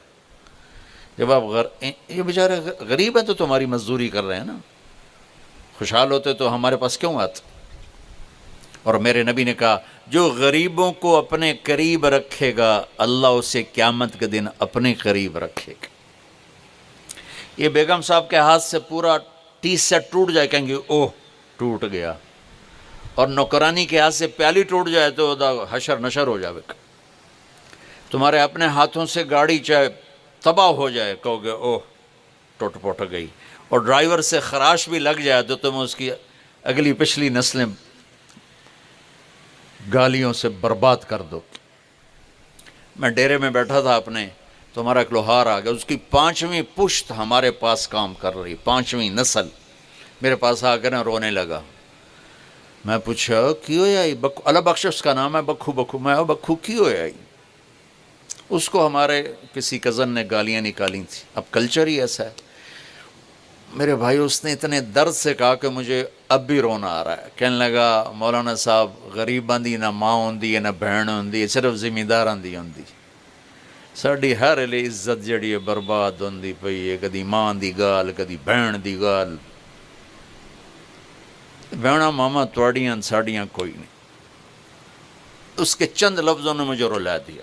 تو آپ سب وہ لوگ ہو جن کے پاس ملازم ہیں، نوکر ہیں، آپ چناب کلاب کے ممبر ہیں، تو اللہ نے آپ کو رزق دیا ہے۔ دیکھو میں ان سب سے ہاتھ جوڑوں، اپنے نوکروں کے ساتھ بول میٹھا کرو، ان سے ڈانٹ ڈپٹ چھوڑ دو، ان کی خطاؤں سے درگزر کیا کرو، اللہ تمہاری خطاؤں سے درگزر کرے گا۔ میرے نبی نے کہا غریب کو قریب کرو، اللہ تمہیں اپنے قریب کرے گا۔ ہمارا یہ ٹھیک ہے، ہمارے نوکر ملازم بھی بددیانتی کرتے ہیں، میرے نبی نے کہا اپنے ملازم کو مارنا نہیں، پیٹنا نہیں، گالی گلوچ نہ دینا، اگر تمہارا کام صحیح نہیں کرتا فارغ کر دو، فارغ کرنا کوئی ظلم نہیں۔ ماں بہن کی گالی، اللہ کا عرش کانپ اٹھتا ہے جب ماں بہن کی گالی دی جاتی، اور پورا بازار گالیاں دے رہا ہے، چند ہزار پہ، چند لاکھ پہ، اور چھوٹی چھوٹی خطاؤں پہ نوکر نوکرانیاں ان کو ذلیل کیا جا رہا ہے۔ وہ بیچارے بھوک کی وجہ سے آپ کے سامنے سر جھکائے کھڑے ہوتے ہیں۔ اگر آپ لوگوں کے دلوں پر راج کرنا چاہتے ہیں، زبان کا بول میٹھا کر لیں، معاف کرنا سیکھ لیں، محبت کرنا سیکھ لیں، آپ کا سارے دل کا ڈیٹا آگے شفٹ، نوکر کی طرف بھی، بیوی کی طرف بھی، خامند کی طرف بھی، اولاد کی طرف بھی شفٹ ہو جائے گا۔ اور رشتوں میں سب سے عظیم رشتہ خامند بیوی ہے، اللہ کے واسطے اسے اپنی انا پہ قربان نہ کریں۔ یہ سب سے خوبصورت رشتہ ہے، سب سے عظیم رشتہ ہے، اور اللہ کی شان ہے سب سے کمزور رشتہ ہے کہ باقی کوئی رشتہ نہیں ٹوٹتا، اور یہ رشتہ ایک بول پہ ٹوٹ جاتا ہے۔ اس لیے آپ نے حضرت علی سے فرمایا کہ علی طلاق سے بچنا، جب طلاق دی جاتی ہے تو اللہ کا عرش کانپ اٹھتا ہے۔ میں نے ایک یونیورسٹی لاہور میں بیان کیا، تو بیان کے بعد میں بیٹھا تھا ان کے وی سی کے آفس میں، تو مجھے باہر سے رونے کی آواز آئی، تو تو میں نے کہا کیا ہوا ہے؟ کہا جی ایک بچی آپ سے ملنا چاہتی ہے، ہم روک رہے ہیں، میں بہت رو رہی ہے۔ میں خود باہر چلا گیا، میں نے کہا بیٹی کیا ہوا؟ کہا جی آپ سے بات کرنی۔ تو ساتھ ہی ایک چھوٹا سا کمرہ تھا، میں نے کہا آ جاؤ، بیٹھ گئی۔ میں کیوں رو رہی ہو؟ وہ کہنے لگی مولانا آپ عورتوں کے بڑے حقوق بیان کرتے ہیں، لیکن کبھی آپ نے طلاق شدہ لڑکیوں کے حقوق بیان نہیں کیے۔ تو مجھے ایک دم ایسے گولی لگی کہ واقعی میں ماں، بیوی، باپ، بہنوں کے بیان کرتا تھا، طلاق شدہ۔ ایک دم مجھے حدیث نے آ کر ایسے مجھے کرنٹ مارا کہ میرے نبی نے، اچھا میں پہلے میں نے کہا کیوں تمہیں طلاق ہوگی؟ کہا جی۔ میں نے کہا کیوں ہوئی؟ کہا جی میرا خاوند بہت اچھا تھا، ہماری آپس میں بہت محبت تھی، لیکن میرا سورا روز کہتا اے مینوں چنگی نہیں لگدی اینوں طلاق دے دے، اے مینوں چنگی نہیں لگدی اینوں طلاق دے دے۔ ارے بھائیو، ہم اپنے بچوں کے ارمان کتنے پورے کرتے ہیں، چھوٹے چھوٹے ارمان پورے کرتے ہیں، اور جب سب سے بڑے ارمان کا وقت آتا ہے شادی، تو ماں باپ رکاوٹ نہیں، اتھے نہیں ہون دیں گے، اتھے نہیں ہون دیں گے، اتھے ہی کرنی۔ اسی جٹ ہیں، جٹاں نوں دیونی ہے، بٹ ہیں، بٹاں نوں دیونی ہے، نٹ ہیں، جٹ بٹ نٹ پتہ نہیں کتھوں کٹھے ہو گئے۔ ارے میرے بھائیو، نیکی دیکھو، نیکی دیکھو، پیسہ نہ دیکھو، نیکی دیکھو۔ اب لوگوں میں پوچھا جاتا ہے کاروبار کیا ہے نا؟ اور یہ جو جابین ہیں، پڑھے لکھے لوگ، یہ کہتے ہیں تعلیم کیا ہے، جاب کیا ہے۔ ہم لوگ ذمہ دار ہیں، ہمارے میں پوچھا جاتا ہے زمین کتنی ہے۔ میرے خاندان کی انتہائی نیک بچی، اس کا رشتہ ہو گیا، تو میں نے ان کی خالہ سے پوچھا، وہ سب کی خالہ کہلاتی تھی۔ میں نے کہا ماسی چھوڑ کیوں ہو جائے؟ سمجھتے نا چھوڑ؟ میں نے کہا چھوڑ کیوں ہو جائے؟ کہنے کہ پترو دے 14 مربن۔ میں کی پوچھا ہے؟ ماسی کی پہ آندھی ہے۔ میں کہ اب سننا، آپ بھی سنو غور سے۔ میں کہ ماسی دوبارہ چھوڑ کے ہو جائے کہ پترو دے 14 مربن۔ میں تیسری باری میں کہا ماسی میں زمینہ نہیں پوچھتا پیا چھوڑ کے ہو جائے کہ پتر تینوں دسی تا جانی ہے 14 مربن ہور کی دساں۔ میں کہا مربیاں نال انہوں ٹورنا ہی یا بندے نال ٹورنا ہی؟ سال بعد طلاق ہو گئی۔ بھائیو، آدمی پیسے سے بڑا نہیں بنتا، مالدار بنتا ہے۔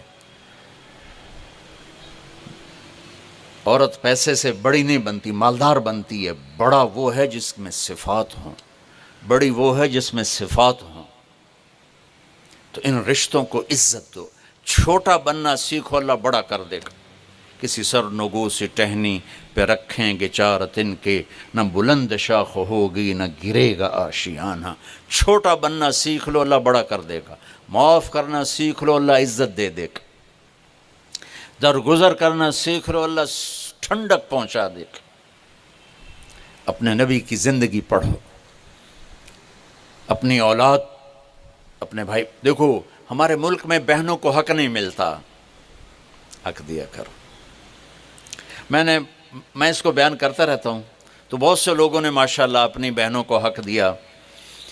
تو ایک دفعہ ایک ذمہ دار میرے پاس آیا، کہنے لگا جی تھوڑے بیان سن کے، اچھا ہمارے ہاں کوئی، ہمارے ذمہ داروں میں کوئی بہن اپنے بھائیوں سے باپ کی زمین کا حصہ مانگ لے تو اس کو وہ ذلیل کرتے ہیں کہ کوئی کتے کو ایسے ذلیل نہیں سمجھتا جیسے اس لڑکی کو ذلیل سمجھتا،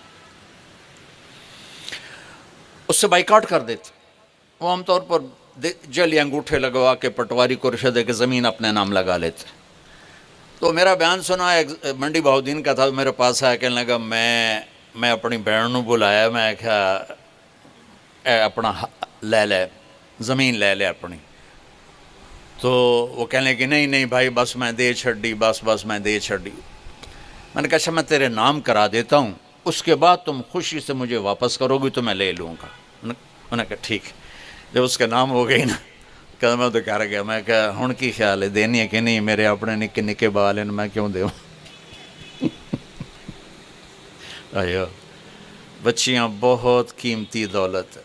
میرے نبی کو اللہ نے بچیاں ہی دی، اور کیا میرے نبی نے ان کو محبت سے پالا۔ ایک حدیث یاد آ گئی، میرے نبی نے کہا یہ جو میرے مدینے کے صحابہ ہیں نا یہ بڑے عالی شان لوگ ہیں۔ کس بات پہ عالی شان ہے؟ تہجد بڑی پڑھ دیں، روزے بڑے رکھ دیں۔ آپ سب سنیں، سسر بھی بیٹھے ہوں گے، ساسیں بھی بیٹھی ہوں گی، بہویں بھی بیٹھی ہوں گی۔ میرے نبی نے فرمایا یہ میرے مدینے والے بڑے عالی شان لوگ۔ کس وجہ سے یا رسول اللہ؟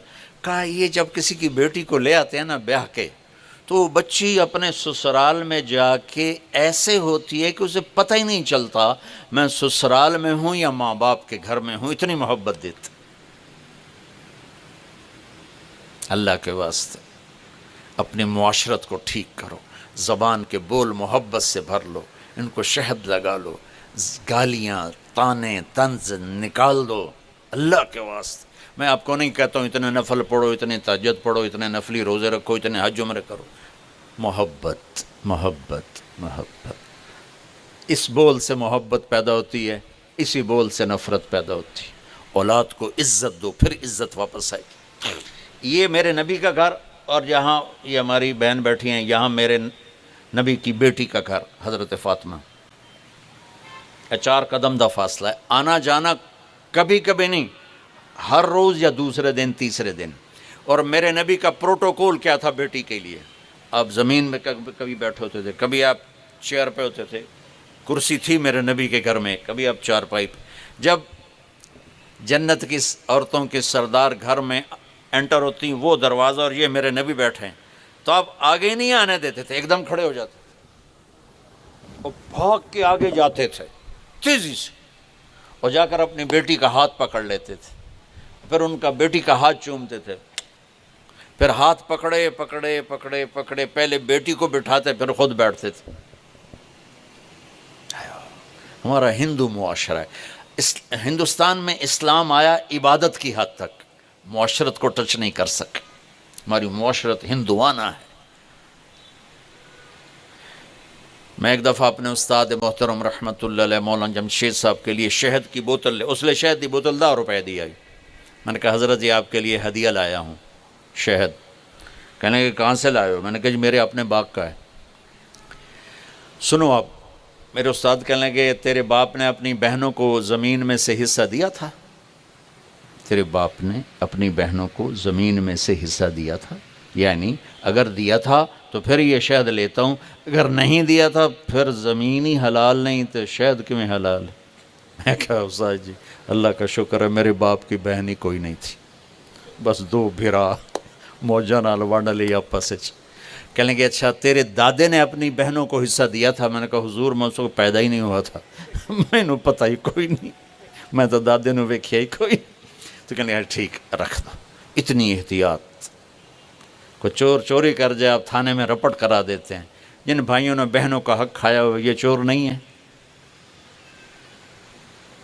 اس سے بڑی چوری اور کیا ہوگی کہ جس بہن نے اسی چھاتی سے دودھ پیا جس سے تم نے پیا، اسی پیٹ سے نکلی جس سے تم نکلے، اسی چھت میں پروان چڑھی جس میں تم پروان چڑھے، اور آج چند ٹکوں پر تم اپنی بہن کو ذلیل کر رہے ہو۔ کیسے نہیں دیونا؟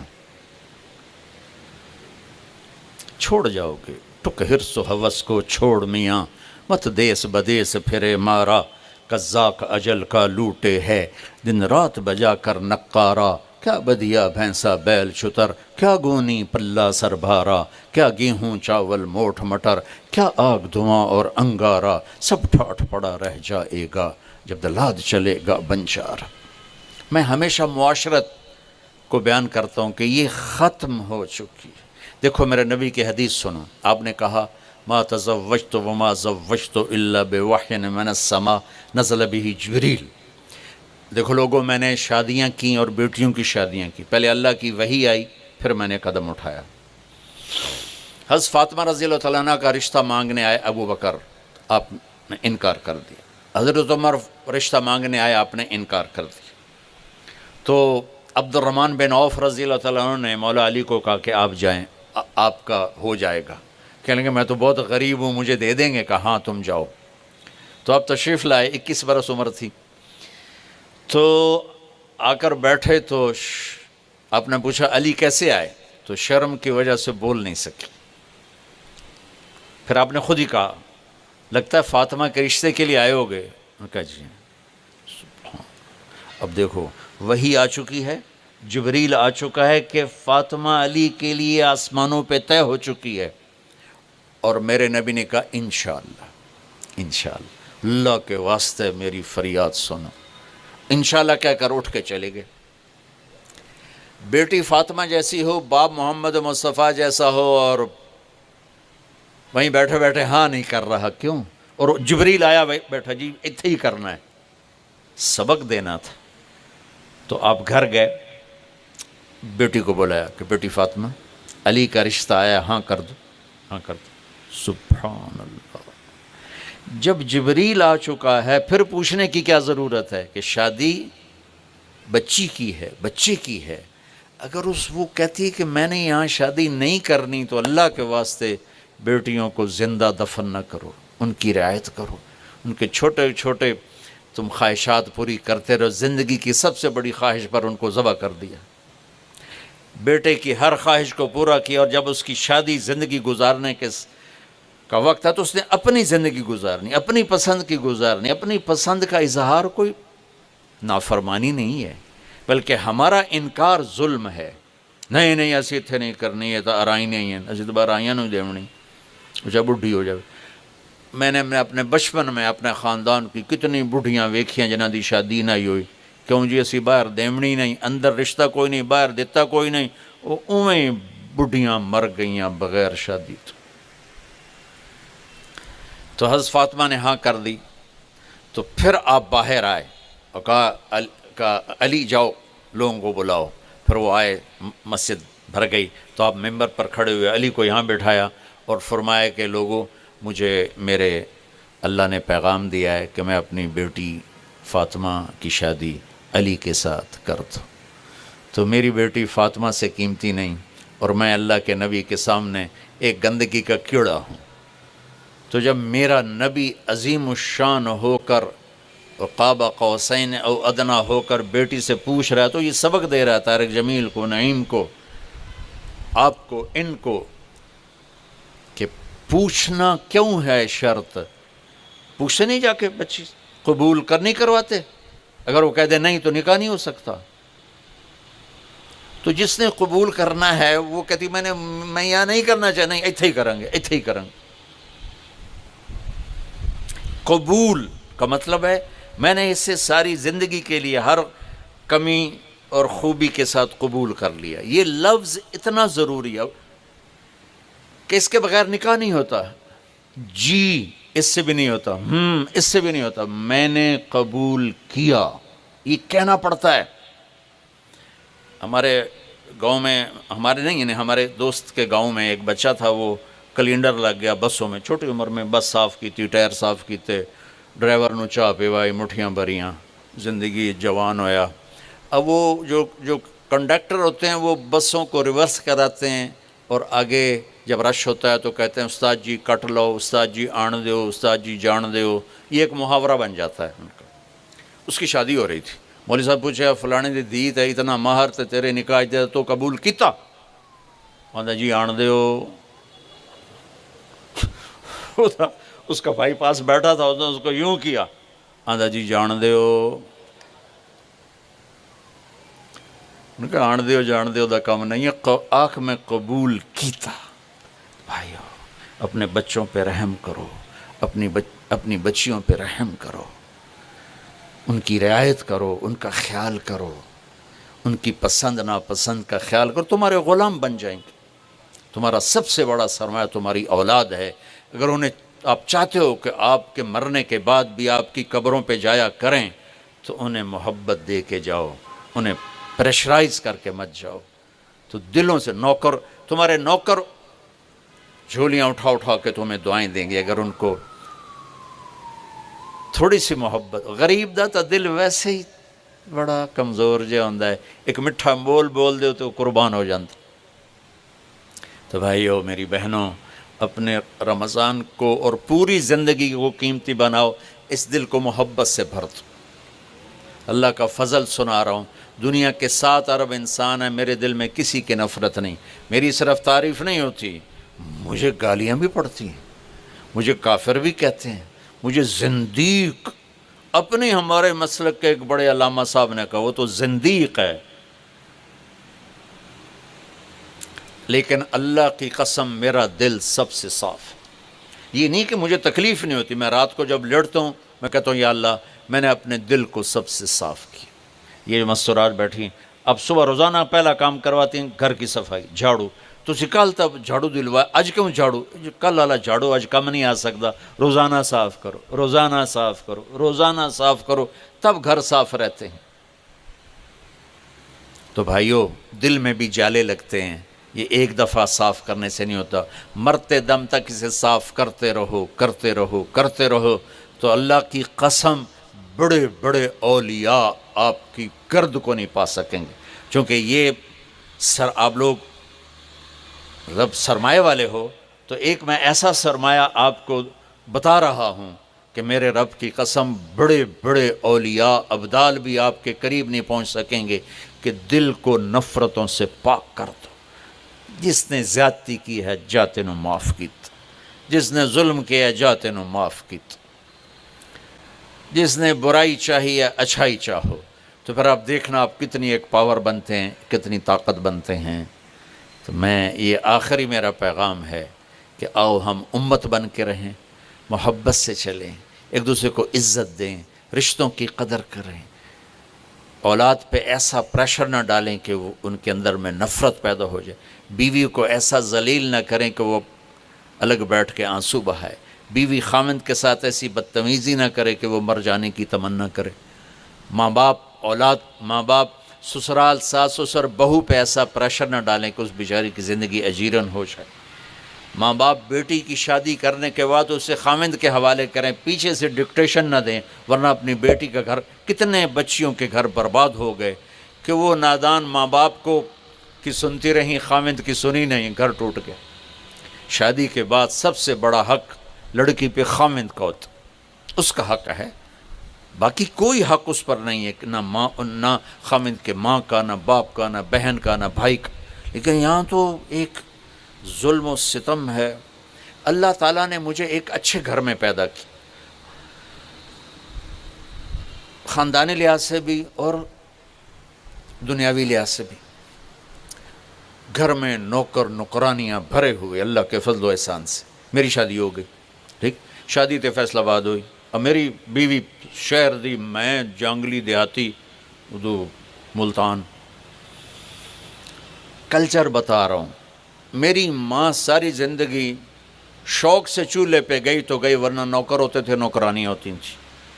ابھی میری بیوی کا آئے ہوئے 1 مہینہ نہیں ہوا تھا تو گھر دیاں ماسیاں پھپھیاں دادیاں کٹھیاں ہو گئیاں، مشورہ گل ہو رہی۔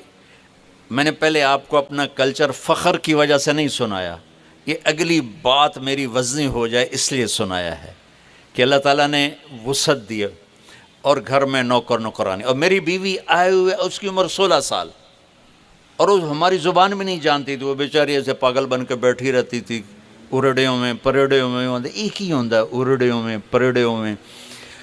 تو اب سارا گھر کٹھا مستورات، ہن مقدمہ پیش ہو رہا ہے، کی جی تیری بیگم سارا دن بیٹھی منجے تے ٹھک کے بیٹھی ہوندی، تینوں پتہ ہے تیری ماں چولہے تے سڑدی پئی ہوندی، تیری بیگم منجی تے ٹھک تے بیٹھی ہوندی۔ میں ہس پیا، میں کہ میری ماں چولہے تے کداں سڑی، میں تو اسے دے پیٹ چ جمیا، کداں سڑی میں دسو تے صحیح، او خدا دا نام میری بیگم نو چھڑ دیو،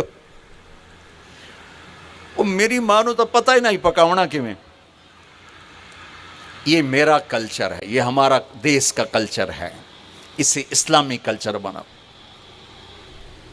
دیکھو اگر بچی آ کر خامند سے مطالبہ کرے مجھے الگ گھر لے کر دو، تو یہ نافرمانی نہیں ہے۔ اگر آپ مالدار ہیں اپنے بیٹے کے لیے گھر بناؤ، اس میں اس کی بیوی کی ڈولی اتارو، یہ بچی نافرمان نہیں ہے، اس سے شریعت کا حق ہے اس کا۔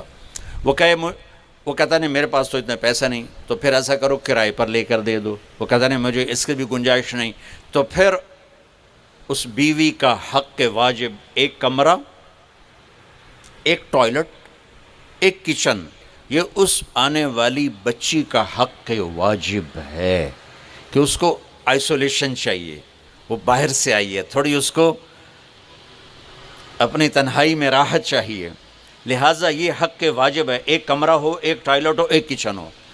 اگر وہ یہ بھی نہیں کر سکتا تب وقت انشاءاللہ تسبیح پڑھو تے روزے رکھو، شادی نہ کرو اللہ دا نائی نے، کسی دی دھی نو برباد نہ کرو۔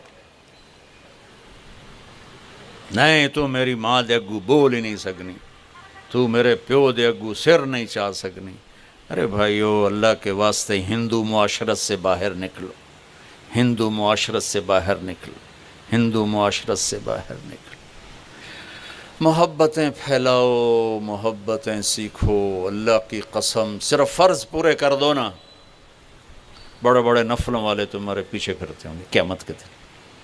تو سارے بھائی نیت کرتے ہو، جب اللہ آپ کو ہمت دے تو تبلیغ میں کچھ وقت لگانا، انشاءاللہ بہت فائدہ ہوگا۔ درود شریف پڑھو، اللہم لک الحمد کما انت اہلہ، فصلی علی محمد کما انت اہلہ، وافعل بنا ما انت اہلہ، انک اہل التقوی و اہل المغفرہ، ربنا آتنا فی الدنیا حسنہ وفی الآخرۃ حسنۃ وقنا عذاب النار۔ یا اللہ، رمضان کی آمد ہے، اپنے خزانوں سے یا اللہ ہمیں اس کے قدردانی کی توفیق نصیب فرما۔ یا اللہ ہمیں روزے بھی نصیب فرما، تراویح بھی نصیب فرما، اور یا اللہ لیلۃ القدر بھی نصیب فرما، اور یا اللہ اس میں ہمارے گناہوں کو معاف فرما۔ پوری امت کو رمضان کی برکتیں نصیب فرما۔ جو ماں باپ کے نافرمان ہیں انہیں توبہ کی توفیق دے دے، جو شراب کے عادی ہیں انہیں جام توڑنے کی توفیق دے دے، جو رشتے ناتے توڑ کے بیٹھے ہیں انہیں جڑ کے چلنے والی کی توفیق دے دے، جو دل میں نفرتیں پال کے بیٹھے ہیں ان کی نفرتوں سے ان کے دلوں کو دھو دے، صاف کر دے۔ یا اللہ میرے دیس میں مذہب کی نفرت بہت زیادہ ہے، ہمیں امت بنا دے، ہمیں مسلمان بنا دے، ہمیں ان فرقہ واریت سے نکال کر غلام مصطفیٰ بنا دے، غلام محمد بنا دے، غلام محمد بنا دے، ہمیں کلمے پر جوڑ دے یا اللہ۔ اور جو لوگ فرقہ واریت کو پھیلا رہے ہیں اور متعصب ممبر سے متعصب تقریریں کر رہے ہیں، یا اللہ وہ تیرے محبوب کی امت کے دشمن ہیں، تو ان کو ہدایت نصیب فرما، ہدایت نصیب فرما، ہدایت نصیب فرما، اور سب کو امت بنا دے میرے مولا۔ آج تو مسجدیں بھی یہ فلاں کی مسجد، یہ فلاں کی مسجد، تیری مسجد تو کوئی نظر ہی نہیں آتی، سب پہ بورڈ لگے ہوئے ہیں یہ فلاں فرقے والے ہیں، یہ فلاں فرقے والے ہیں۔ یا اللہ ہمیں فرقوں سے نکال کر امت بنا دے، ان مستورات کو، ان بچیوں کو، ان بھائیوں کو، ان بڑوں کو، ہم سب ایک امت بن کے تیری بارگاہ میں پیش ہوں۔ ہماری پہچان امت بنا دے، ہماری پہچان مومن بنا دے، ہماری پہچان مسلم بنا دے، ہماری پہچان قرآن بنا دے، ہماری پہچان اسلام بنا دے، ہماری پہچان ایمان بنا دے۔ یا اللہ ہمیں شیطان نے توڑ کے رکھ دیا، کہیں قوموں کی نفرت، کہیں پیشوں کی نفرت، کہیں مذہب اور فرقوں کی نفرت۔ یا اللہ ہم تو تھک گئے ہیں، ہدایت تو تیرے ہاتھ میں ہے، دل کی چابیاں تیرے ہاتھ میں ہے، تو جس کے دل کو روشن کر دے یا اللہ اسے کوئی اندھیرے میں نہیں لے سکتا، جس کو تو اندھیرے میں ڈال دے اسے کوئی روشن نہیں کر سکتا۔ میرے مولا تو نے ابو جہل کے بیٹے اکرمہ کو رضی اللہ عنہ بنا دیا، تو نے حمزہ کے قاتل وحشی کو رضی اللہ عنہ بنا دیا۔ میرے مولا ہم تیرے محبوب کی امت ہیں اور بکھرے پڑے ہیں اور ٹوٹے پڑے ہیں اور تباہ حال ہیں۔ مائیں روتی ہیں کہ اولاد ان کے دودھ پلانے کو بھول گئے، والد روتے ہیں اپنے باپ سے، اپنے بچوں سے ڈر رہے ہوتے ہیں جب وہ جوان ہو جاتے ہیں کہیں میرے گریبان پہ ہاتھ نہ ڈال دے۔ بیویاں خامدوں کے ہے سب و شتم سے دل برداشتہ ہیں، خاوند بیویوں کی بدتمیزی سے دل برداشتہ ہیں، عوام حکمرانوں سے دل برداشتہ ہے، مظلوم ظالم کے سامنے پس رہا ہے، ہماری عدالتیں بھی ظلم بیچنے والی بن گئیں۔ یا اللہ تو مہربانی فرما دے، اتنی بڑی گمراہی تیرے سوا کوئی دور نہیں کر سکتا۔ ہمارا غریب بھی چوری کرتا ہے، بددیانتی کرتا ہے، ہمارا مالدار بھی بددیانت ہے۔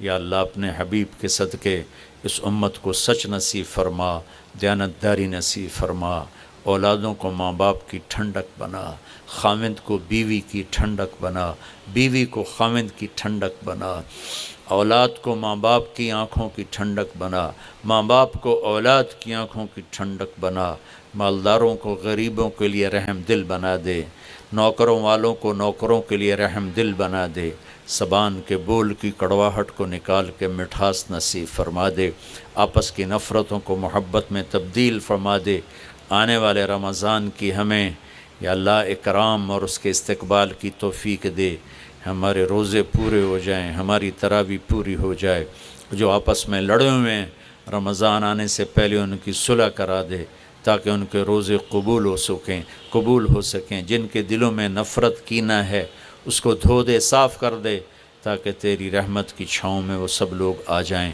یا اللہ۔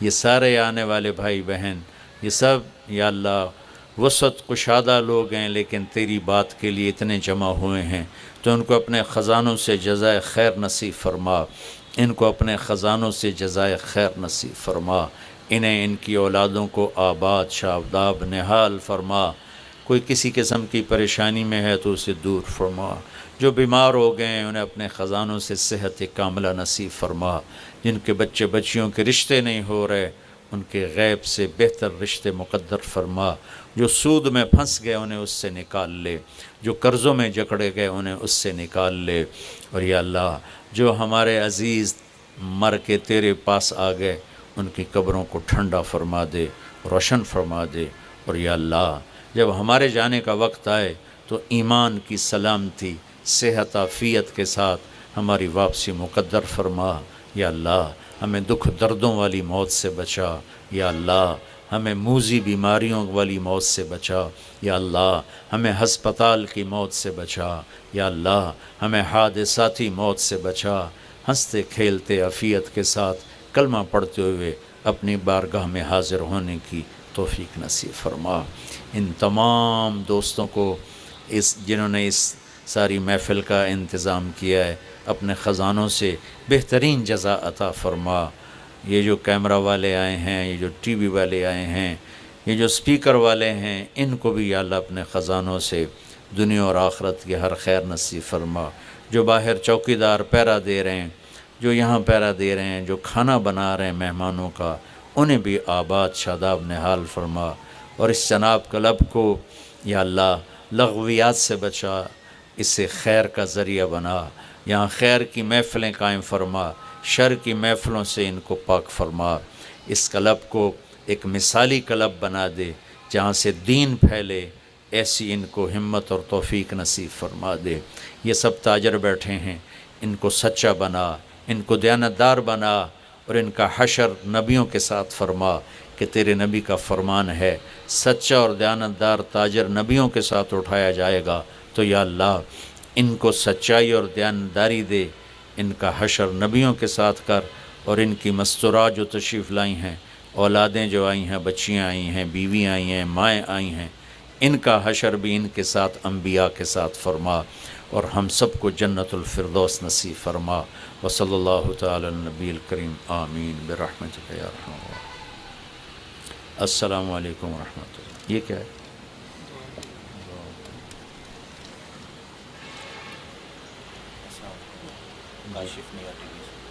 کاشف میں یا ٹی وی سے اچھا اچھا اچھا اچھا اچھا تم